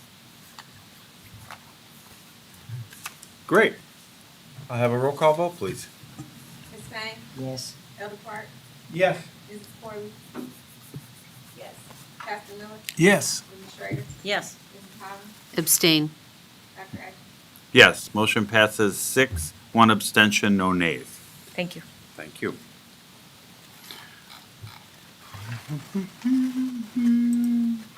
Business finance, item 10, copier. Good evening, Board. Dr. Geddes, D118 family. We're out of money. You should have come earlier. Ask Dr. Geddes. Yeah. She always thinks we have some money. I am Narcissus Rankin, Director of Business and Finance. So last school year, our copier lease expired. And so we had held a bid opening on June 20th to replace the fleet of 110 machines that we have throughout the district. We received a total of 4 bids, one from Rico, Advanced Digital Solutions, Watts, and Gordon Flesh. And in the board packet, I included a summary of the cost submitted by each vendor. Our previous lease was approximately $161,000 per year. And through the bid process, Watts Copy Systems bid is approximately $104,576.88 per year for a total of $522,884.40 over the entire lease. What I'm looking forward to with this lease though is the streamlining of the number of different types of machines that we have within the district. And so it is my recommendation that we enter into a 5-year copier agreement with Watts Copy Systems for a total lease cost of $522,884.40. Move to approve. Thank you. Second. I have a motion and a second. Questions or comments? Is this a local? Really? Really? I happen I to waited, know you that should Watts have is a said. local company. I know it. But thank you. I didn't. No. That's good though. So that underscores that we're happy that it's that. Okay, no questions or comments. How about a roll call vote, please? Oh, for Enrico for 520. Not Rico, Watson. Yeah, Watts, not, and the contract was for 522,000 something. Over 5 years. Yeah, I do have yeah, a question. that's it. Sorry, Yes, I ma'am. do have a question. A late one. When can we expect the copiers, when can our staff expect the copiers to be switched out? Okay, so once we have to put together the exact machines that we need, which we're thinking we're gonna be able to take care of that by next week. So And before there's, like, the school year starts? well, right now, they're saying, Dr. Gaddis, Y'all 2 put too to much on 3 your plate. weeks. Right, no, We'll have it done by September. no, we're hoping for. Greg? We'll do our best. We'll do our best. I mean, it's 3 to 4 week delivery, and then it's set up. It's a lot of machines for us to set up and test and set everything up in our corporate office before we deliver, so we can explain that to nurses. We will do our very best. We'll bring the team over here for 7 days, and that's all they'll do is install the machines. I will give you my best. We don't need copiers. Yeah. Ma'am. So I understand we're swapping out the copiers. Yes, And ma'am. we're swapping one for one, like no one's gonna leave the copier out of the building? No, not currently, no, ma'am. Just covering. You're gonna have some happy staff people. I'm sure. Okay, roll call vote, please. Elder Park, Yes. Mrs. Howard, Yes. Mrs. Corley, Yes. Ms. Banks, Yes. Mrs. Schrader, Yes. Pastor Miller, Yes. Dr. Why, yes. Motion passes 7-0. Thank Thank you. you. Thank you. Buildings and grounds? Front and center. 11A. I have to do breathing exercises to get up here and speak. Public speaking is not my thing. But I do want to take this opportunity, since I didn't do it earlier. I'm Seth Oldfield, Director of Operations. Thank you. And I think the first item I have for you is the proposed memorandum of agreement between the school district and the International Union of Operating Engineers, Local 399, which represents the district's custodial and maintenance staff. The proposed MOA would increase skilled maintenance wages by $1 per hour on the current wage schedule for school 2023 through 2024, and an increase of $1.50 per hour on the current wage schedule for school year 2024-2025. Skilled maintenance includes electricians, carpenters, painters, heating and air conditioning technicians, and plumbers. Could you say that again? Sure. Who it includes? Okay. Electricians, carpenters, painters, heating and air conditioning technicians, and plumbers. All the skilled trades. Skilled trades. One other thing to note, if approved, the wage increase would not apply retroactively to the beginning of the 2023-24 school year, but instead apply to work performed on and after August 7th of this year. Thank you. What say you, board? Move to approve. Second. Okay, you motion and a second to approve the MOA for skilled maintenance. Any questions or comments? Seeing none, roll call vote, please. Mrs. Corley, Ms. Abstain. Mrs. Schrader, Yes. Elder Park, Yes. Pastor Miller, Yes. Mrs. Howard, Yes. Ms. Banks, Yes. Dr. Ashton. Yes, motion passes 6, 1 abstention. 6 ayes, 1 abstention. Okay, 11B. This is the video management system replacement. Am I on the right one? No, the weapons detection system. Weapons detection, okay. Evolve. I apologize. Okay, accepted. Okay, this recommendation is for a 4-year lease from Beck Tech of Urbana, Illinois.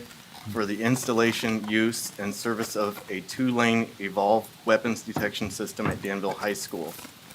The total cost of the 4-year lease is $226,162. The Evolve system is in use at the Champaign Unit 4 School District currently. They like it. And I know that Mr. Bratz and some other Danville High School administrators have looked at the system. Okay. What say you, board? Move to approve. Second.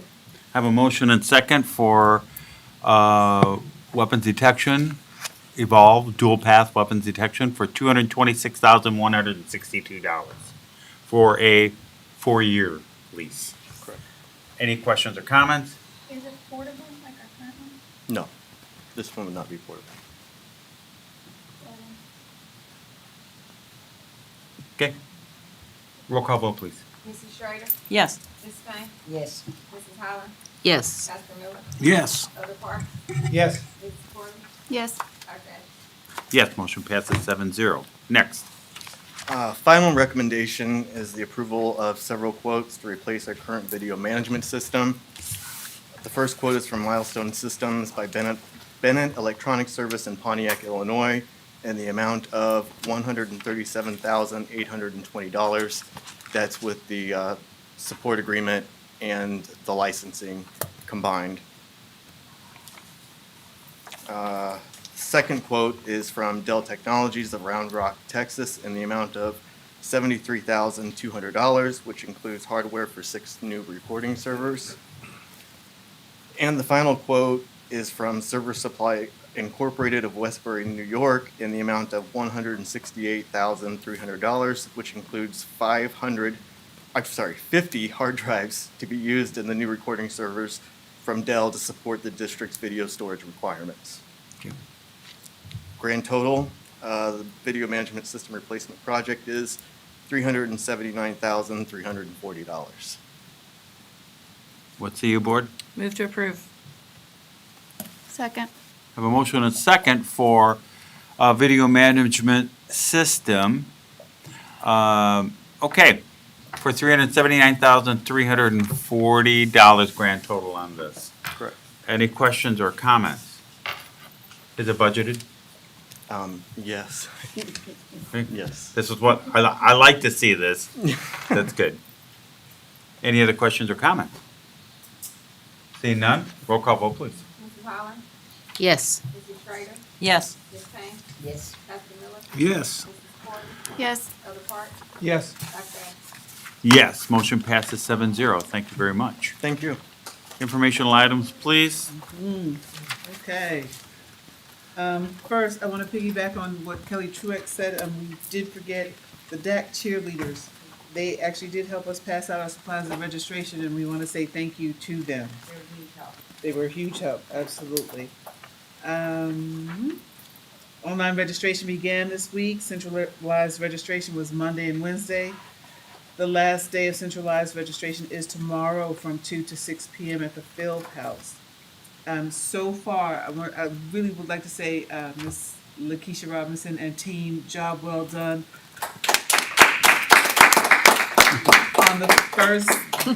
On the first day, we actually had a record. We registered 966 parents, and as of 3:20 today, we did an additional 1,653 parents. We've never had that many people register so early. Ms. Robinson, thank you for coordinating that. I heard she was a beast with it. Drill sergeant. In a good way. We love you, Coach. The first day of school will be August 11th with an early dismissal. Hours for school have remained the same as last year. Elementary, 7:45 a.m. to 2:15. Southview and Northridge, 9 o'clock to 3:45. KDBA, 8:20 to 3 o'clock. DHS, 8:31 a.m. to 2:58 p.m. Construction, Skip Truex, great job. We have construction going on at almost all of our schools, and we're excited for the wonderful additions and changes that are coming since he kicked us out on the last day of school. Thank you to the Buildings and Grounds team for your work. Thank you to the teachers for your patience and understanding, as you have not been able to get into your buildings until after August 7th this school year. So thank you for all that you're doing, Mr. Truex and team. Mrs. Etta, thank you for your team. We continue to provide students with food in the summer.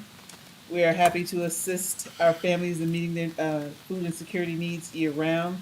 Thank you to the food service staff. Our location, Central Christian Church at 1101 North Vermillion. We're going to go through August 4th there from 12:30 to 1:30. Danville High School through July 21st. We have breakfast from 9 to 9:30 and lunch from 12:30 to 1 o'clock. And I believe there is a community time, 30 minutes right after each of those times. So thank you to that team. Football. Thank you to Trent Sherfield and of the Buffalo Bills, who came back and hosted his 4th annual free football camp for around 200 kids from the Danville area. The camp was a huge success. He brought other NFL players to help work with our kids, and it's great to see a former Viking and NFL player, Justin. Can you tell I don't know anything about sports? You see me stumbling through it? I want to say, yay, baseball, right now? Okay. Justin March, who came back and worked with the camp as well. We look forward to growing it next year. I think I did that. And then finally, I want to say it is with sadness that we mourn the passing of our own student, Thron Miles, who had a health-related incident and passed. Our hearts and prayers go out to his family. Thank you. Thank you. Board comments, let's start left to right. Okay. First of all, I'd like to talk about the education support and providing supplies or giving out supplies. After COVID,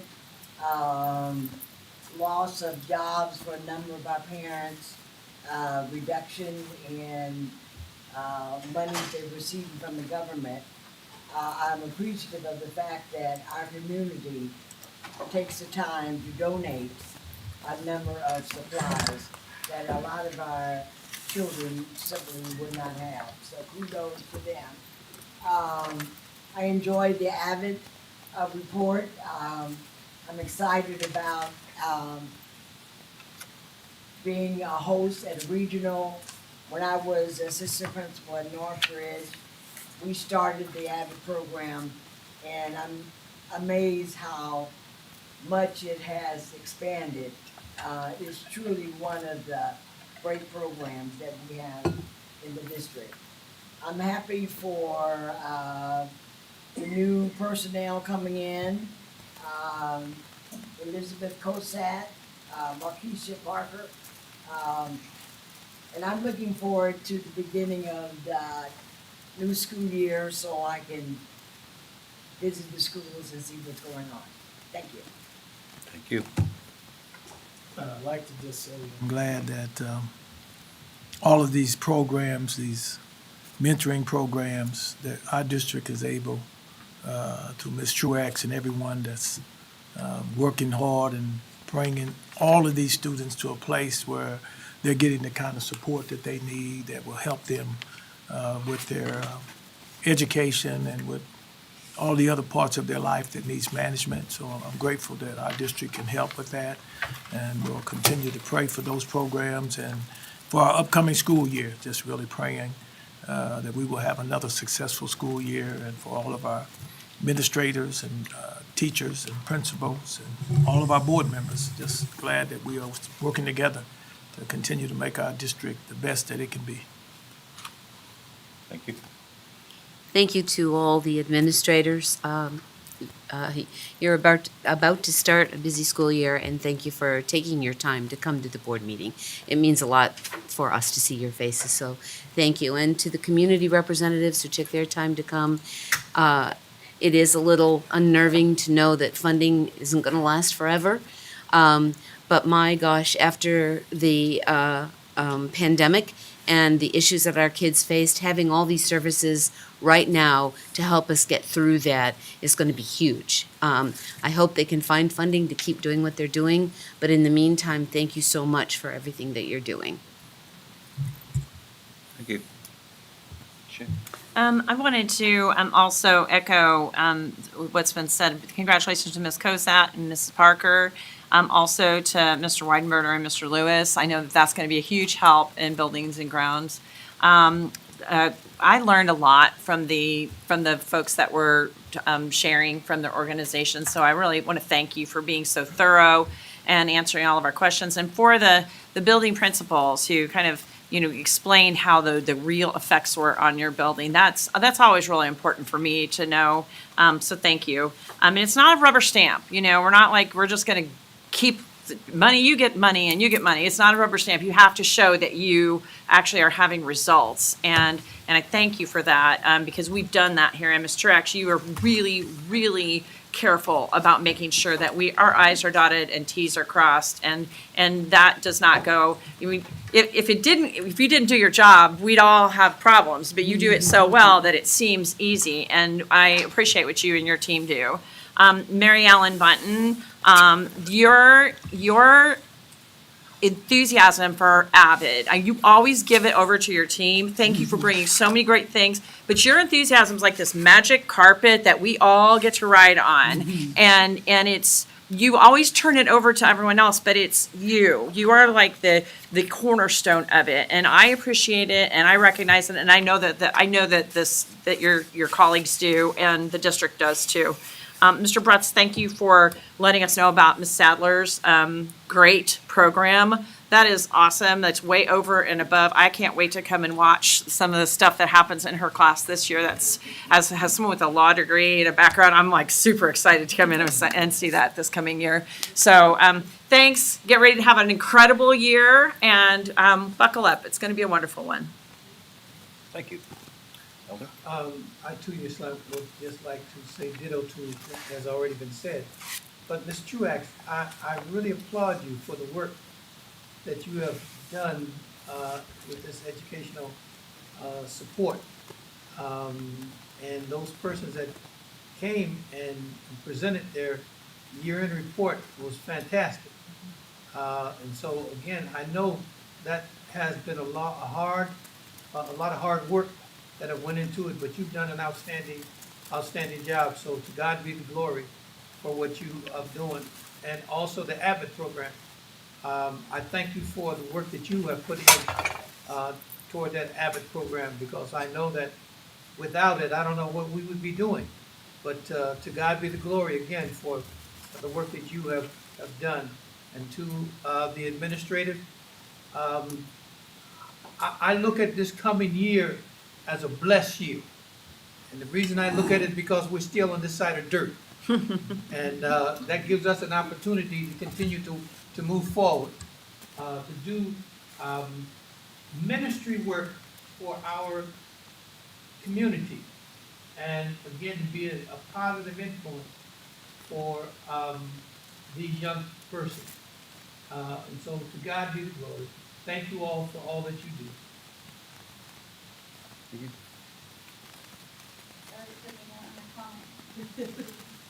I also would like to offer my condolences to Steve and our prayers for that family. I also wanted to bring up our resignation list I'm looking at, and I just want to say I am concerned about the number of staff that are leaving our district. That is a concern for me. I'd like to know why they're leaving. We haven't got to that yet, but some of these names on here, I'm honestly surprised they're long-term employees, and I think it bears to look into why are they leaving our district. I am happy to see Ms. Cosat getting transferred to her new position. That was a surprise to me tonight, so I was tickled to see that. I was pleased to see that Ms. Parker's coming back. I think she'll be a great asset to our district. And all the programs that we have and that we voted for tonight, some of them I knew, some of them I didn't. I'm kind of blown away on some of them. It sounds like they're really doing wonderful things for our students. Again, the money situation's probably not going to continue to be there, but that they are able to help our students in the meantime really is a benefit to us. So with that, thank you. Thank you. Welcome to our new people that are coming on board. Great to see some back. Great to see new faces. Thank you all very much for coming this evening. We're going to go back into closed session for a little bit. We have a little bit of more business to take care of, but the rest of you are free to leave at any time you like. So the public part is adjourned. Thank you very much.